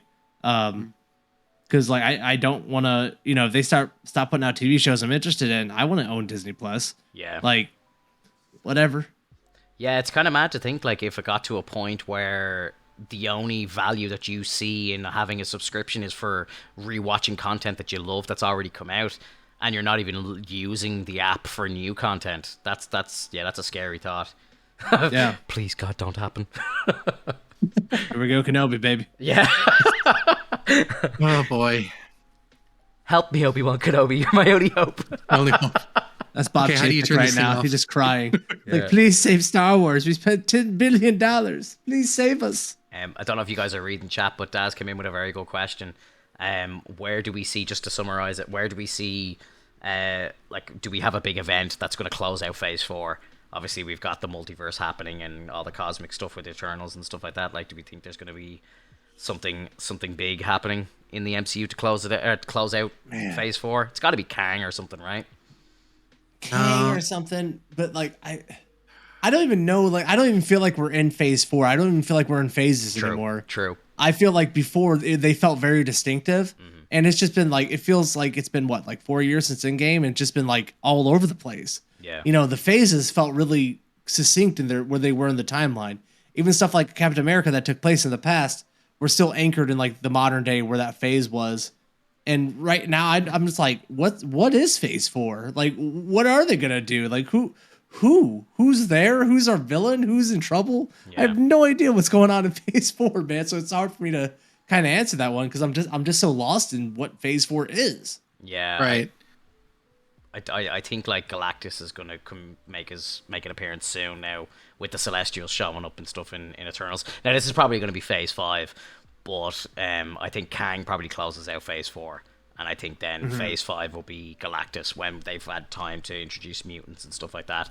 I think it has to get to a kind of Galactus level, right? Because like, where does it go after Kang? Where does it go after Thanos? Like, it's like there needs to be some gigantic event that brings everything back together to do another kind of, like, I know there's big talks of Secret Wars and like Battle World and variants just fight each other, and like Secret Wars sounds like it's going to be what brings the Russo brothers back, and they might turn that into a trilogy. So maybe that's like going to be the end of Phase 5. And then I don't know if they can bring Galactus into that somehow. I don't think Galactus is involved in that storyline at all, but I think Secret Wars is the big one. That's the next kind of Thanos level kind of event movie wise. Like threat level in the MCU, I think the highest it can go is Galactus, and I think like after Kang, who we've obviously been introduced to already, I don't think Kang takes like the entire MCU to beat him. Like I don't think it's a big end game event to beat Kang. Maybe it is. Maybe they can build it up to so that it will be. But I think Galactus is the one. Like that's like where it's like this guy can literally just stomp our whole planet out. Like we need to all collectively come together to stop him. I think that's the next big event.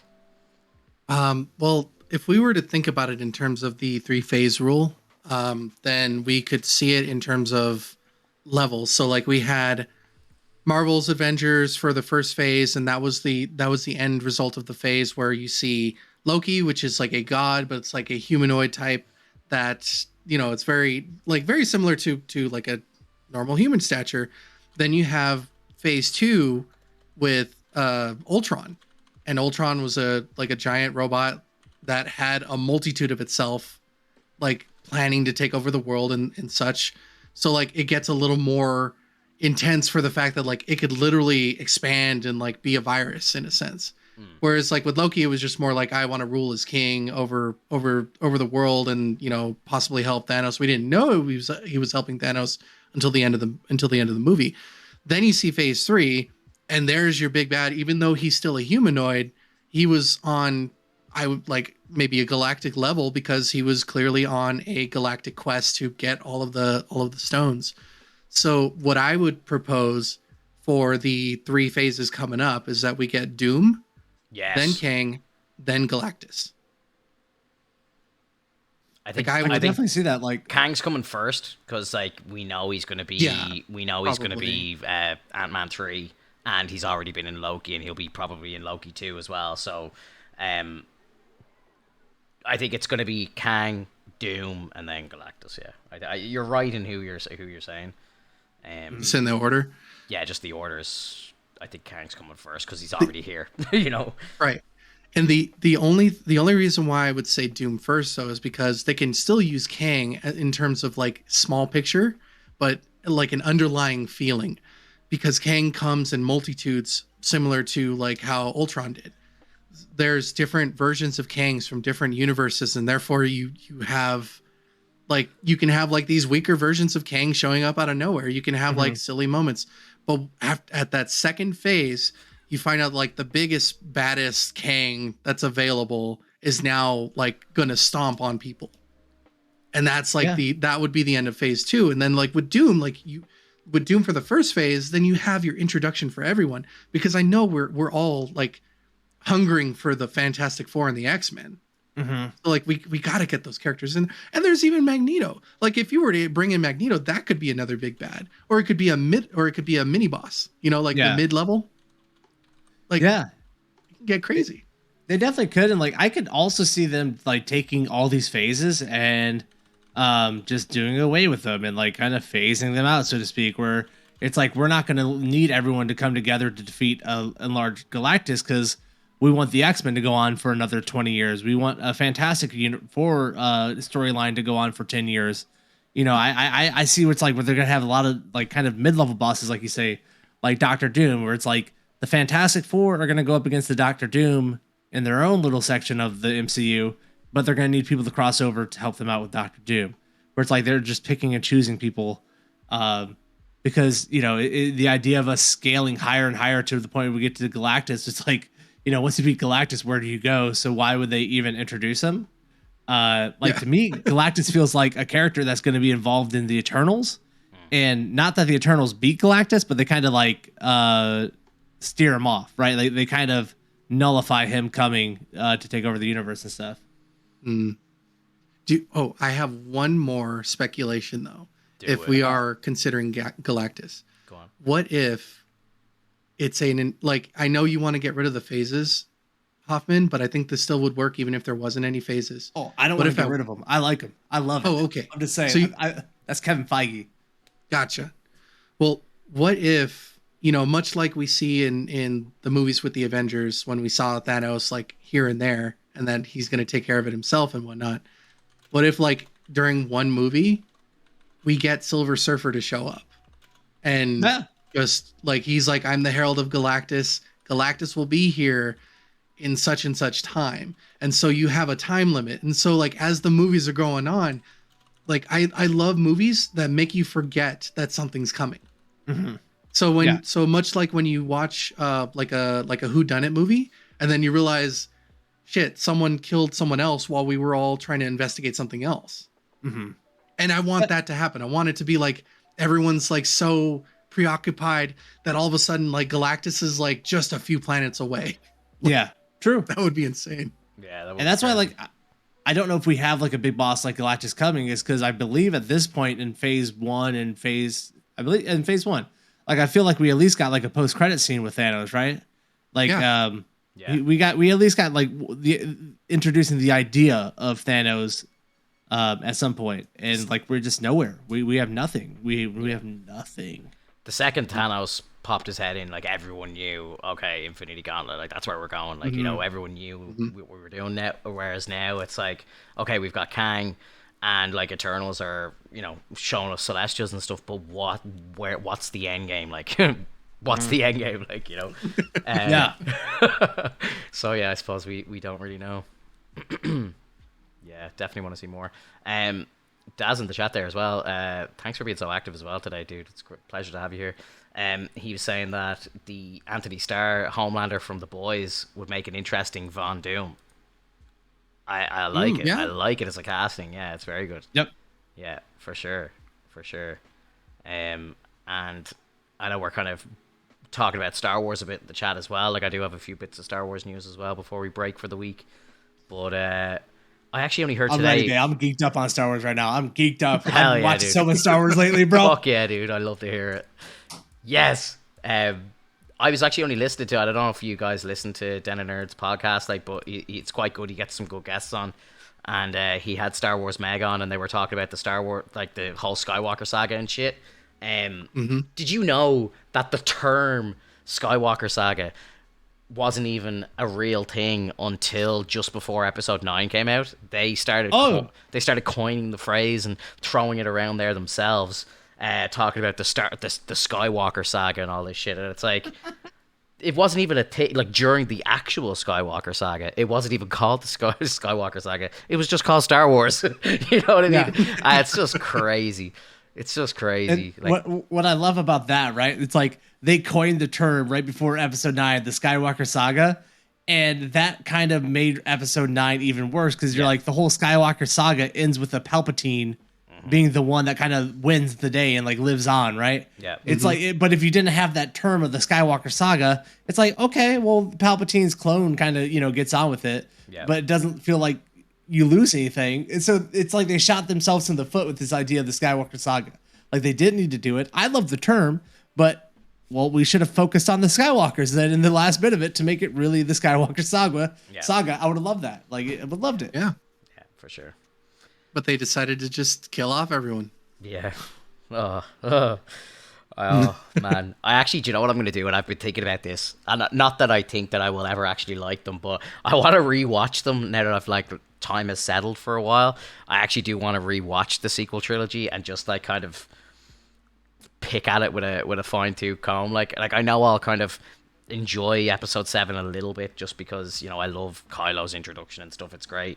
But like, the movies are a joke. Like, but dude, I've been going through them, bro. Last Jedi, like I hate The Last Jedi more, but I also don't hate it as much. Like it's this really weird thing. I'm like, oh, there's some really cool scenes, and like really cool little moments in this movie that like I appreciate more now. Yeah. But then I'm like, fucking Rian Johnson, like my whole saving grace for it was like well, at least I thought the movie had some really good cinematography. That was always in my mind. Yeah. Going back and watching, I'm like, dude, this cinematography sucks ass. Like it sucks. Like it's terrible. Like it's really pretty, but like in terms of the cinematography, like the way they actually shot the movie, it's terrible. The blocking is terrible. Like you lose characters throughout the whole thing. Yeah. I just didn't recognize how bad it was. But there'll be scenes where it's like they'll tilt the camera and they'll cover up a character with another actor, and it's like they're just gone from the scene, and you're like, where'd they go? Oh like, my god, dude! It's so bad, bro. Oh, that's so annoying. Oh, bro, that's fucking ridiculous. And Rian Johnson he just wants to zoom in on everything. He just constantly zooming on faces. He's like, this is important. Pay attention to this. Oh no. It's so bad, bro. Did you miss it? Here it is. Liam comes into the chat, his first comment of the night. My favorite scene of the sequence is the ancient dagger that was shaped perfectly like a crashed Death Star. It was so amazing. Oh, that was so ridiculous. Like she's holding it up to the horizon. Like it's like, oh yeah, that's where we have to go. It was so fucking stupid. Oh, amazing. We're told in the prophecies. That's the Force, man. That is see the future. Yeah, for sure. Fuck's sake. Just speaking on a tiny bit of Star Wars news, Christopher Lloyd got cast in Mando season 3. Doc? Yes. Doc's gonna be in Mando. Oh my god. What's he gonna do in Mando? I haven't heard who he's gonna play yet or what he's gonna do. But just the fact that he's gonna be there is amazing. It's amazing, dude. Yeah. Maybe that's how they're gonna retcon the series. He's like, I got a DeLorean. All we gotta do is hit this baby to 88 miles per hour, and we're going back to it. Star Wars is good, baby. No Skywalker saga. We're in. He puts the shades on. He's like, when we hit 88 miles per hour, you're gonna see some shit. A DeLorean turned into a fucking pod racer on Tatooine. Boom, just goes back. Now this is time traveling. Yeah. Forget light speed. We're going back, baby. Yeah. Luke picks up an almanac. Doc as Tron, that'd be hilarious. Oh my god. He's so old, like I just don't know what he's gonna do now, you know? Yeah. Like he's not gonna do anything that's like any way like active, you know, like I don't know. I'm so excited though. I'm so excited. And big news. I think everyone's probably heard of it at this stage, but Samuel L. Jackson has come out and said that he has approached what's her name, Bryce Dallas about Howard. Bryce Dallas Howard about doing a Mando or like a return of Mace Windu in Mando or somewhere in the timeline. Like he wants to come back. He's like his exact quote is. Jedis and Sith lose their hands all the time, and they're able to fall from great heights. He's like, Mace is definitely alive. Like, let's put him back in. He's like, put me back in straight away. He is dying to get back into Star Wars. So Yeah. It's. I think what I don't like about that idea is if they put him into like Mando season 3, for example, it's like if there was anybody in the entire galaxy that would have been out to kill Vader and Palpatine, it would be fucking Mace Windu, and he has the power to do it. It's like, where the fuck was he for the original like trilogy? Like, you know, it wouldn't make any sense. But I think if you throw him in somewhere, if you do like another show, like Andor or something around the time of like Obi-Wan, or like the Obi-Wan show would have actually been a perfect place to drop him in. And Jesus, I'm only thinking right now, imagine he's just putting that out there now and he actually did shoot scenes for Obi-Wan and he showed up in Obi-Wan. That'd be crazy, dude. That'd be so crazy. But yeah, I think that's the time frame you gotta put him in, like before the original trilogy, like, because it just doesn't make any sense that he would be inactive in trying to take out Vader. Like, absolutely. If he knew about it, right? Like if he knew about it, like when people shut themselves off to the Force, like do they really know what's going on anymore? Yeah.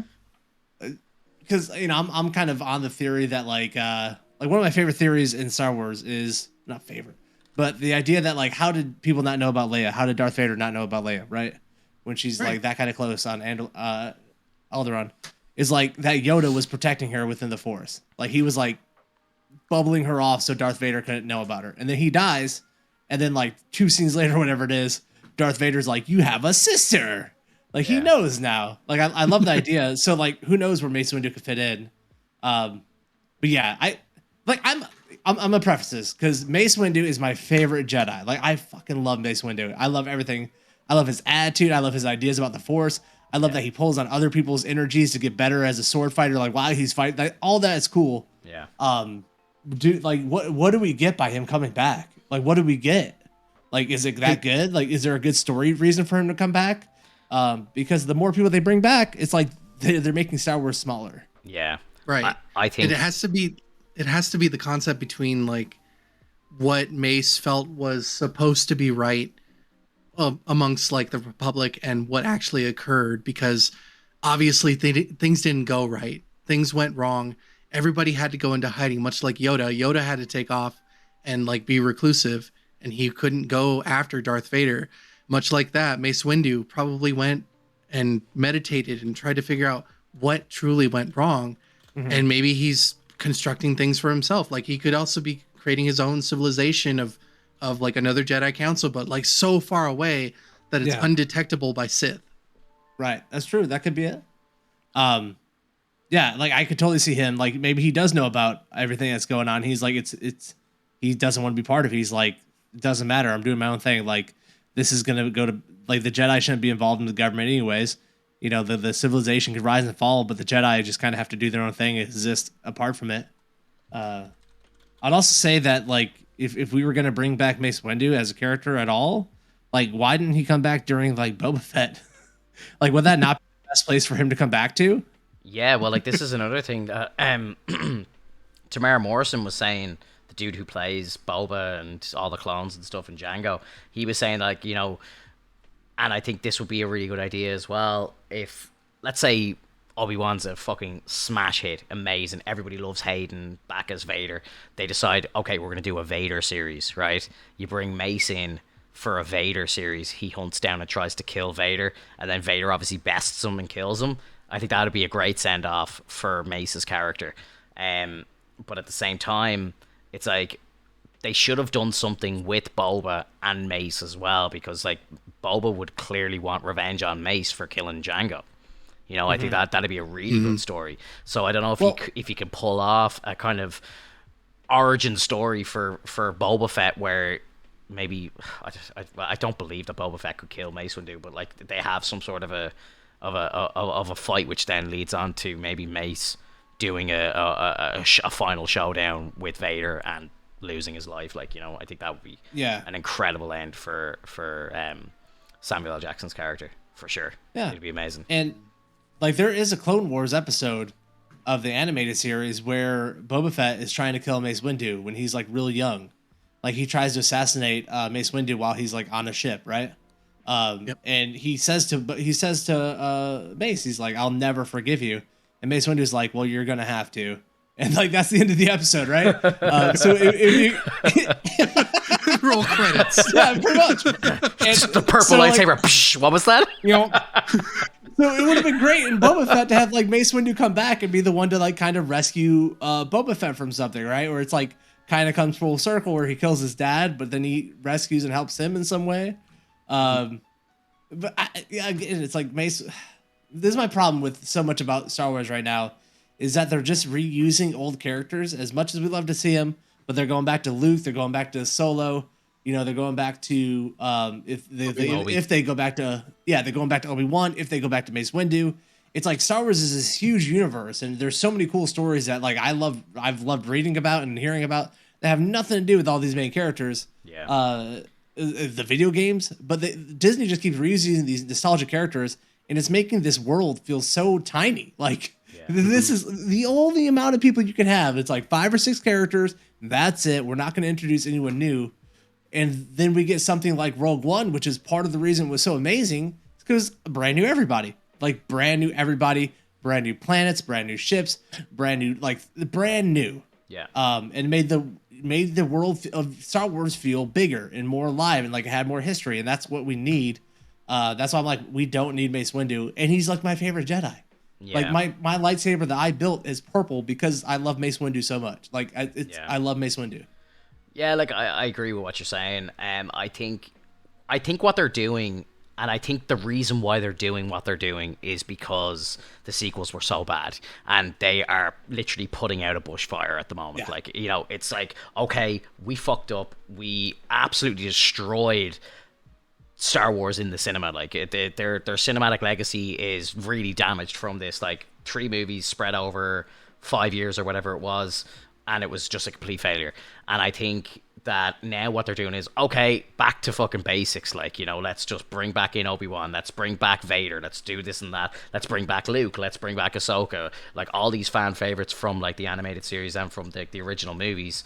And I think they're going to spend a couple of years in this space. And I'm happy about it. Like, you know, for me, as I keep saying this, but like, you know, I've never been so excited about Star Wars as I am right now. You know, since I was a kid, like, you know, like episode 3 coming out, I was watching every single fucking frame of footage that I could on the making of the movie and interviews with everybody.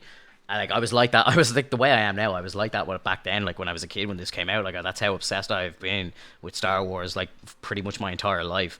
And I love that we're getting all this, but at the same time, I'm like, do not give us. I don't want another movie within 1,000 years of this timeline once we're done with these side projects. Like, I think do Heir to the Empire on TV. I think it'd be a really cool event to bring like Ahsoka and Boba Fett and Mandalore and all this shit together. I think that's really cool, amazing. Want to see it, can't wait for it. But once that's done, that's it. Leave.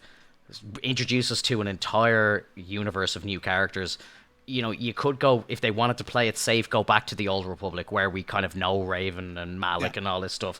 And it would be amazing to see all that in live action if they want to play it safe. But I think they can just fuck off 500 years into the future, and, you know, Jedis will be all over the place and Sith as well, and everyone will know the tales of Luke Skywalker and Darth Vader and stuff, but it'll be like, you know, the way people refer to Jesus Christ. Like, you know, it'll be like ancient history, like, you know. So it's like, I think that's what they need to do. Yep. Yeah. They do. And history tends to repeat itself. So like, you could totally make it so that they got rid of the rule of 2 again, and now it's they're allowed to have as many Sith as they want. the Jedi are growing again. You can have this massive kind of situation where there's multiple legends now. Like you have legends of like Sith that are so powerful, like even if they were evil, they did great things. You know, you can have stories of Jedi who, although they were fantastic, they did some very like concerning or confusing things that seemed evil, but it was for the greater good. Stuff like that. Like you have to amass your characters again so that you can get the stories that you need. Because when it turned into the rule of two, that was fun and all, but now that they're gone, like you need to repopulate the Sith. Like, Right. It's crazy. Mm-hmm. And that's what really annoyed me about like the sequel trilogy, because I think you're right, Finto. I think they're going back to the prequels, right? Or not the prequels, but they're going back to the original Star Wars, like pulling all these nostalgic characters to try and win the fans back. Yeah. And they think it's like that we don't like new characters. When I loved every new character that they put in Star Wars, I just kind of hate what they did with them, and I hate that they kind of left into a place that they had nowhere to go. I would still like to be near this time period in Star Wars of the OG trilogy, like just a little bit in the future. I like the time period of the sequel trilogy. It's just they botched the story there so hard. It's like, what can you do with it? You know, right. Rey's like literally the only one left. Like she's the only Jedi, and like she has barely any connection. Like she doesn't even know the old masters at all, right? Like Luke at least was trained by Yoda, who's like one of the oldest Jedi masters of the past like 1,000 years, right? Rey has no one, and so they left it at no place.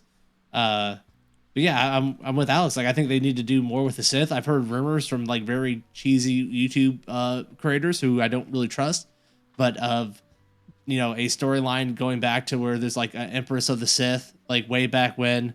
It almost like there's two like Sith houses warring with each other, and I like that'd be fucking awesome, bro. I would love to do like have something like that. Like that would be great if there's like different like Sith houses, right? And like they're warring against each other, kind of like this dark elf thing. I don't know if you guys are D&D people, but it's kind of like this dark elf hierarchy where it's almost there's just these families and they war with each other, kind of like Dune a little bit, right?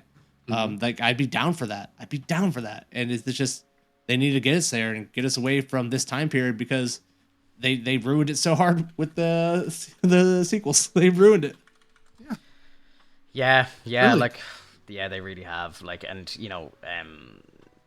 just Finn's been mentioned in the chat there. Like, and we've talked about Finn before on this cast. Like, incredible character, but just completely destroyed. Like his storyline, like set up so well, and then just broken down and just destroyed. Like he was set to be an amazing character, and like, look, we know the real world kind of like choices that were made to kind of focus on Rey and all this sort of stuff, but they really fucked up with Finn. Like they had a fantastic character there, and they just did nothing with him. Like, so I hope that they do fix that. Like if they're gonna do episodes, like I've heard rumors that episode 10, 11 and 12 are coming, and it's going to be about Rey's new temple and all this sort of stuff. I'm like, yeah, of course I'll watch it. Like, but like they need to just make some vast improvements. Like, they can't have JJ anywhere fucking near any of this stuff. He's proven now that his day's done. Like, JJ is done. Like, I don't think we'll ever see anything that's groundbreaking from him again.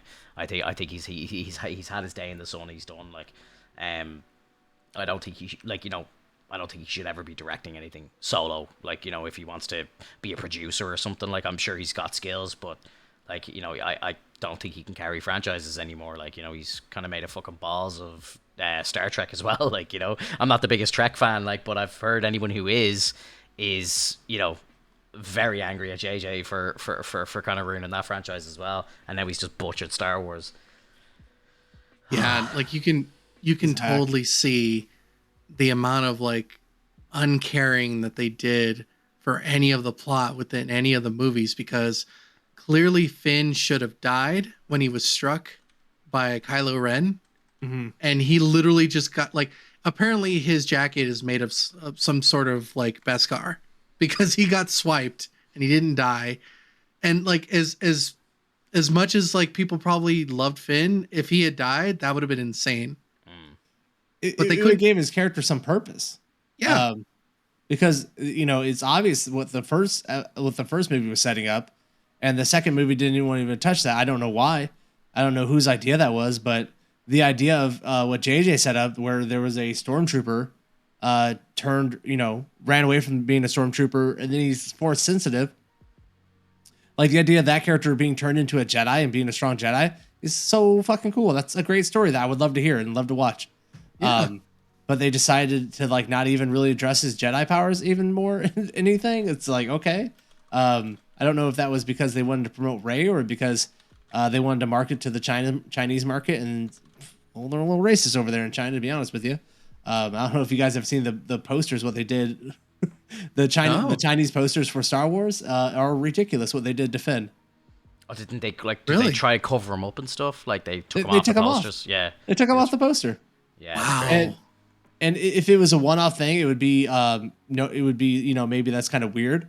But then with like the Black Panther posters that were released, like they took they put his helmet on. In the American posters, Chadwick has his helmet off. In the Chinese posters, they put his helmet on, so you can't see him. You just have the Black Panther character. Yeah. So I'm like, is that the real reason? But for whatever it was, we lost this great story that could have happened with Finn. Yeah. And then in the Last Jedi, they took away his great heroic moment where he could have saved a lot of people, just been the hero. Yeah. And then he was underused in the final one. It was just ridiculous.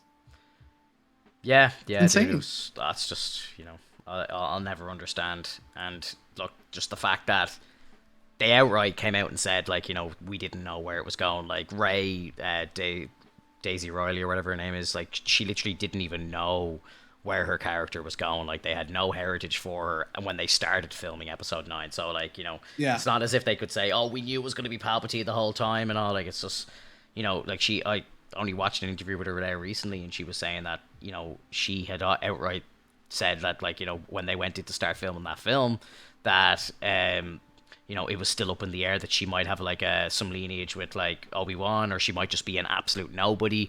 And then it's like they started throwing around Palpatine, and everyone like started liking that idea, and then they approached Ian McDiarmid to come back and stuff. Like, just insanity. Who liked that idea? Yeah, like I was thinking the same thing. Like, who sat there and was like, "Holy shit, you're right. Palpatine should come back." I love the line. I love the line in the movie with Oscar Isaac. Like that's becoming a bit of a meme now, where it's like, for somehow Palpatine has returned. Like,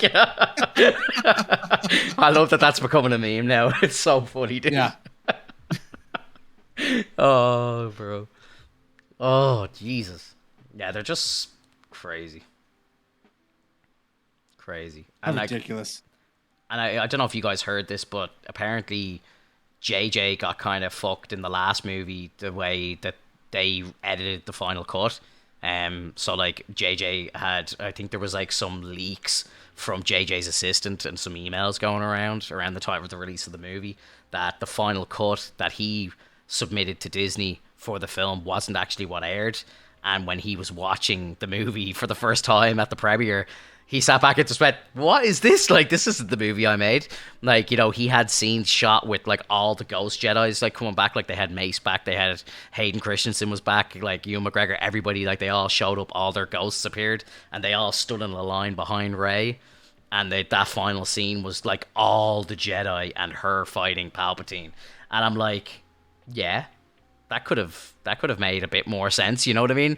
Like, at least that kind of ties it a bit to the original saga. Like, it's like, and then they just like Disney just went to just cut everything. They just got rid of all of it. Like, it's wild, bro.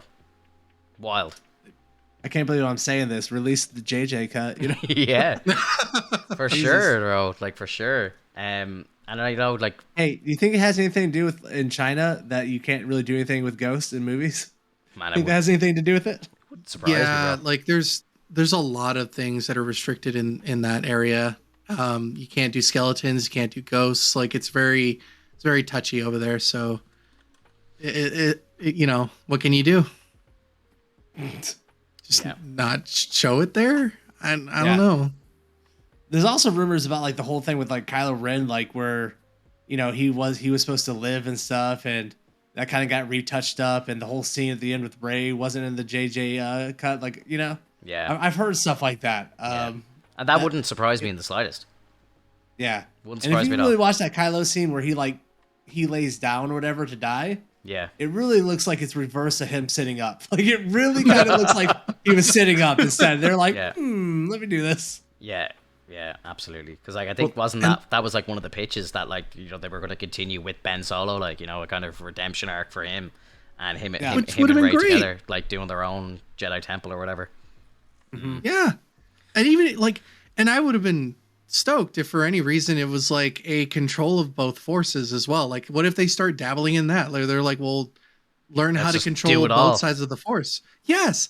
And then then you start a new trilogy with like that new type of concept, which would be like something to behold. And then it's like a civil war. It's just like Force users fighting each other. Yeah. Like- It turns out that it's really tough to do that. And therefore it makes people go insane. Yeah, maybe. Something similar to that. I think But- if you were but- going to end Star Wars, I think that's how you kind of do a last kind of run. I think that'd be a really good idea for like a kind of final run.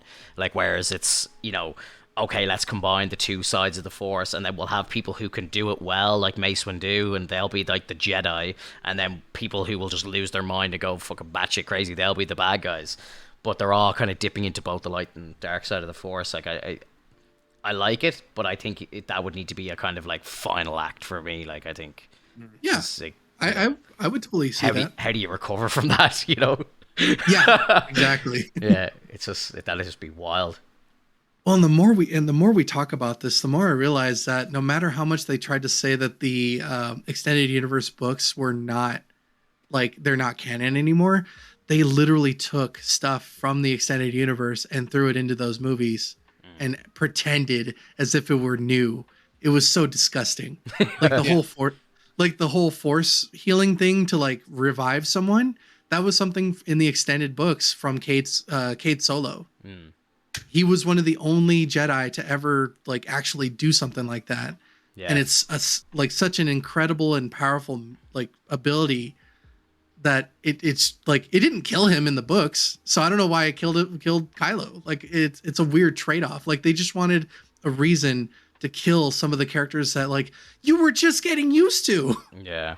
But how like again, I hate talking about these fucking films, but like how do you go from like basically, the main 6 films are about Anakin Skywalker. It's his storyline. Like, it's Anakin turning bad, turning into Vader. It is. That's what Star Wars is. It is all about Anakin Skywalker. Yes, it is. Bro. It is. That's out of George's mouth himself. George says it Whatever, himself. after the fact, bro. He's retconning his own bullshit. The first movie, the star of the movie is Luke. George Lucas. Yeah. Luke. Yeah. The first 3 movies are Luke's movies, bro. I don't care what George says after he's done all this shit. He's gone back and changed the original movies so much, bro. He thinks he's a genius in the past. You know what I mean? Like he's a genius in reverse, bro. Like hell no, dude. The first 3 movies are Anakin. The next 3 movies are Luke, and the next 3 after that should have been like the grandkids or something. Like it should have been another generation. Yeah, it should have been. You're right.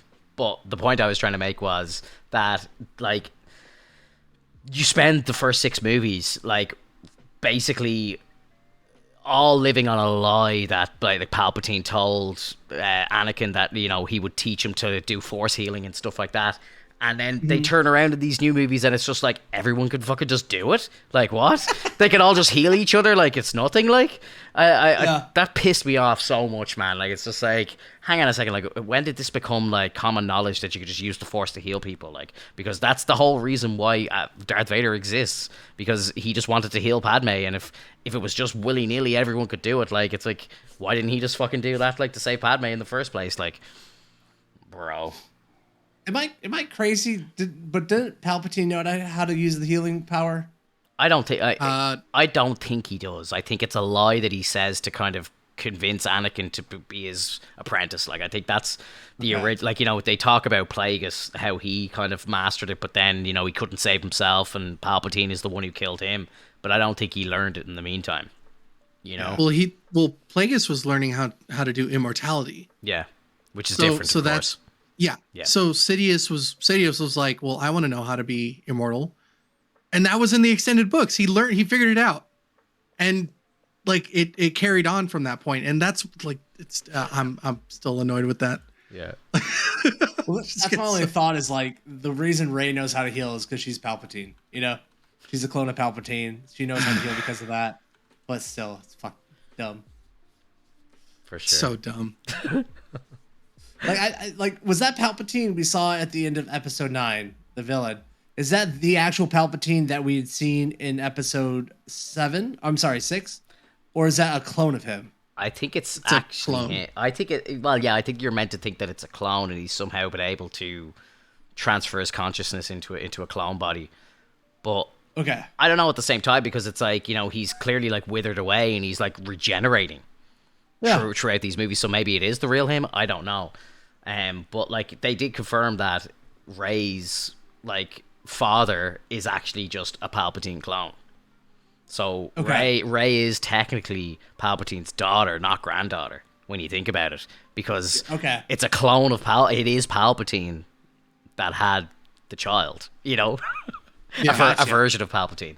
So yeah, I don't know. So many times I come back to rewatch this fucking movie, I'm like, I don't even know what's going on in it. Yeah, no, it's well, like, look, the people who were making it didn't have a fucking clue what they were doing either, like, so that kind of just speaks volumes. Yeah, fuck. Dude, I hate the fucking sequels so much. I do want to rewatch them though, and just kind of maybe do a 20-minute fucking piece on them, like here, just with them fresh in my mind.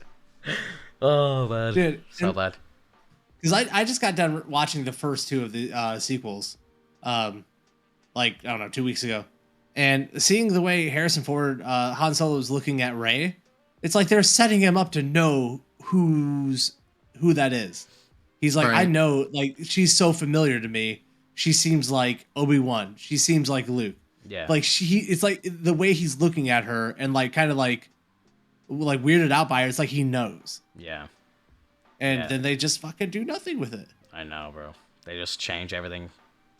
Script rewrites on the days of shooting, like, it's just. Could you imagine being like, imagine how stressed out you'd be if you were actually involved in making those movies, and it's like, hang on a second, we're fucking filming this and we're changing stuff? Like, what's happening right now? I feel like that's normal though, right? I think they do that all the time in Hollywood. I mean, nowadays it seems a little more concrete, like it can't just be changed on the fly, because you can get really big conflicts with people, and then people walk off the set and they don't want to do it anymore. Yeah. So you really want to try to make it as concrete as possible so you don't have that problem. I can't believe they didn't know where they were going for the last episode. Like, George Lucas really didn't know where he was going for the first 2, right? Like, he didn't know that Vader was going to be the dad, right? Like, he didn't know that Leia was going to be the sister either. But like by the third one he did, he kind of had it, lined up. And this is why, I don't accept George Lucas's genius theory that it was all about Anakin the whole time. It's because like he fucking writes on the fly, bro. Yeah. And if that's the case, then it didn't work for this team. For the sequels, it's ridiculous. Like, because if they try to do the exact same situation, I can see why this was such a big flop. Did they do like, I don't really know, like, because I know when the original trilogy came out, I like had like a family members like who were like diehard Star Wars fans when I was a kid. Like, they introduced it to me when I was like 6. But I remember like one of my aunties telling me like the story of like Vader, like Anakin becoming Vader, like before episode 1 ever came out. Like, so like there must have been like novels done of like Vader's past or whatever, where they, Lucas just drew on them. Like, but I'm curious when those books were actually written. Like, when did George come up with those stories? Like, you don't think it was actually during episode 6? Like, you think, because I know he has said that he always had the vision to do episode 1 first, but he knew technology wasn't where it needed to be in 1976, so he couldn't shoot episode 1, he couldn't do the pod races, he couldn't do any of that stuff. Like, do you think that that's bullshit? Or do you think I don't know, bro. Like, I don't think he knew Vader was going to be the dad until he was in the middle of writing episode 5. I think that I don't know. Yeah, because the way episode 4 is written, it's set up that like Darth Vader could have just been Kenobi's friend. You know what I mean? Like, that turned to the dark side. Yeah. And I think that George Lucas didn't really know where he was going to take the story. And he was like, while he was writing, he's like, dude, what if Vader was actually Luke's dad? That's awesome. Because like I think I don't think he would have set up the romance between Luke and Leia and the love triangle if he would have known that Vader was the dad of the both of them. Like, it's just so fucking weird, bro. Like it just got retconned. It is strange. Like it kind of got retconned like between the films. Like he just came to the realization and he's like, oh shoot, I don't want to do that. I want to make them like related. Yeah, I think he's writing episode 5, and he starts to figure out the story of Star Wars. And like, maybe I had the idea for episode. Like, I don't believe George Lucas when he says this stuff, bro. Like, the technology wasn't there to make episode 1. Like, you're out of your mind. You don't think they could have made something like pod racing work back with that technology? They absolutely could have. I'm thankful. I'm thankful they didn't, because like, think about how bad those movies would have been if they were made in the 70s. Like, they would have been awful. Like, so I'm very thankful that they didn't. But like for any of the floating tech, like you see the floating vehicles in episode 4, they use mirrors. Like, they figured out a way. Like, I really think that now I'm starting to think that it's that he didn't know how to start it, but he knew what was going to happen. Mm-hmm.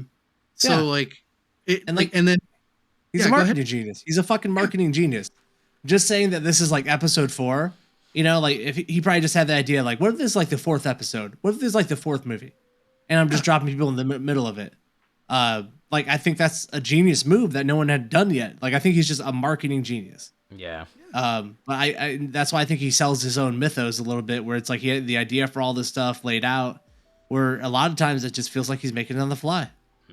But it's impressive either way, to be fair. Yeah. Like, it really is. What did you guys think of like, the oh my god, the Empire Strikes Back, when you get the reveal, and you're saying that George Lucas didn't know like whether or not Vader was going to be the father at the point. Like, how do you think he actually felt when he realized that it was perfect to do this? Because when it came to that point, everyone had to leave the set. Mm-hmm. and only Mark Hamill and the guy who was in the Vader suit had to be in that room with the director and the filming crew. Like, so, like, just a very niche amount of people, because this was the biggest reveal that he knew was coming. So, like, you're saying that he really didn't know beforehand? I'm saying episode 5, Empire Strikes Back, when he was writing the script for that, when he starts it, he doesn't know that Vader's the father. And while he's writing it, he figures it out in his head. He figures the story out. He's like, oh, wait, Vader is Luke's father. That makes for a great story. That makes for a great trilogy. That makes this whole story work. And so I think when he made episode 4, A New Hope, he had no idea that Vader and Anakin was just Kenobi's old friend. And that's why, that's why the idea is so dumb, where it's like, Luke doesn't even change his last name, and he's on the home planet of Tatooine. Like, it makes no sense. Like, why wouldn't his father know where to, like, just kind of find him? Like, why didn't they just stumble on it? Except for the fact that, like, George Lucas really didn't know that's how he was going to do it. So I think he writes episode 4. He doesn't know that Vader is the father. I think he's writing the 5th episode, and somewhere along he's writing it, like, the words of it, or he's in the script outline, and he's like, oh, wait, Vader's the father. Like, Vader's the father. Leia's the sister, and, like, this is fucking awesome, bro. Yeah. And, like, he might not even know that Leia was his sister until the 6th one, bro. Like, I don't know. Like, True. Maybe, like, well, when you think about it too, like, if they were writing scripts between, and they didn't have episode 6 ready to go after 5 was released, then they get reactions from the fans, and then, like, the fans probably had said, like, oh man, Leia seems to be against Han Solo, but what if, like, they actually like each other, and then maybe he got the idea to put Leia in as a relative of Luke, so that it wouldn't be weird, or it wouldn't turn into, like, a rivalry. Right. Yeah. Like, that's a way to solve it. It could have been that too. Like, I just largely think a lot of people give George this, and, like, he's a genius. Absolutely. Like, he's redefined Hollywood so many times. The story of Hollywood at this point, the story of filmmaking, is the story of George Lucas, because ILM and even Pixar and all this, like, he's huge. Yeah. But there's this mythos, like, brought up about him. It's like he crafted this narrative and this story that was genius from beginning to end, from the very beginning. He knew all of the steps, and I don't buy into it, because I think if you watch the movies for what they are, you can see it. Yeah. I mean, it totally makes sense, because he wanted to revise a lot of shit. Like, it wasn't it in episode 6 he added the musical scene in Jabba's palace? Oh God, That- yes. Yeah, Yep. Was it necessary? No. Terrible. No. Yeah, so bad. There's a lot of, and like even talking about this in the chat, like like he probably shouldn't have touched the original movies at all. I think, well, maybe not at all. Like I think like doing up the lightsabers and stuff like that is easy wins. Like, but I don't think like adding in big CGI monsters and shit like that. Like you don't really need it. And then when they add like new scenes altogether, like I like that they. In the original 1977, Jabba the Hutt was actually a human man. Like he was a big dude. Like, and they obviously had to go back and redo that, and that makes sense. I didn't even know that. Yeah, in the original cut of 1977's movie, it was actually a human. It was a man who was Jabba in that scene. And basically, when they put in the CGI version of Jabba the Hutt, when they edited the thing, Han Solo goes behind him and he kind of like moves up a step, and you could probably find this online, and they were like, oh, Gotcha, bro. I'm doing it right now. Harrison moves, and it's like, why is he moving like that? And then they wrote in that he stands on his tail. It's so cool. Here, yeah, watch this. Yeah, so that's like that's the original dude in 1977. It's crazy. I had no idea. Yeah. And then they redid it. Yeah, look at him. He's a badass. I don't know if you could try and find that scene, Alex, but like you can see when they're actually when they're working on it. I've seen it in a special feature somewhere. I can't remember where I saw it, but they actually shoot because Harrison like takes a step up, and they actually wrote it into the script then that he stands on his tail, and Jabba does the scream. Like I remember that. Yeah. I remember that. Okay, let me stop real quick and see if I can find it. Oh my God. Need to be edited out of Star Wars, and you don't get any of those royalties. Yeah, imagine, that actor just like, I'm so proud I was in Star Wars. And then like they just turned him into an alien. He's like, well, I'll go fuck myself then. Because obviously he would have had lines, he would have had like dialogue and all that. It's like just got changed to gibberish. They didn't even keep his voice. George is just cutting all the royalties down. Yeah, it's like I can get more and more, baby. Yeah, give me it all. Give me it all. Yeah, but again, like the Jabba the Hutt palace scene where they added in like the dancing and stuff, like when Luke, it's when Leia delivers, or Leia comes with Chewbacca, right? To give Chewbacca to Jabba. It was so bad, bro. It was embarrassing. Yeah, it was embarrassing. It just like that's why I'm like, George Lucas, ridiculous. like he's really like a genius, bro. Yeah, I don't know. Like sometimes I suppose like you can't win every time, Yeah. Yeah, you can't win them all. You want to try this one? This one has like all three running at the same time. Yeah. That's cool. Yeah, just play it. That's about as high as it gets. Nah, don't worry about it. Been waiting for you. You didn't think I was gonna run, did you?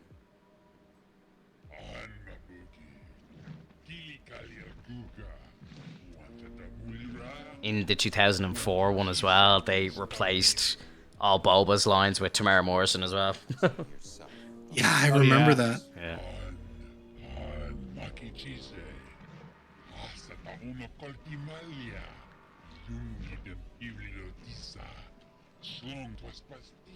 I'll have a look tomorrow, but I'll try find the actual scene. This is it here.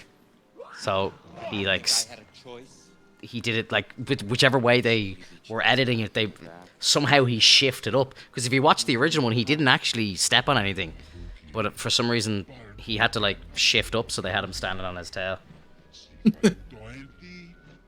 Little rotoscoping going on.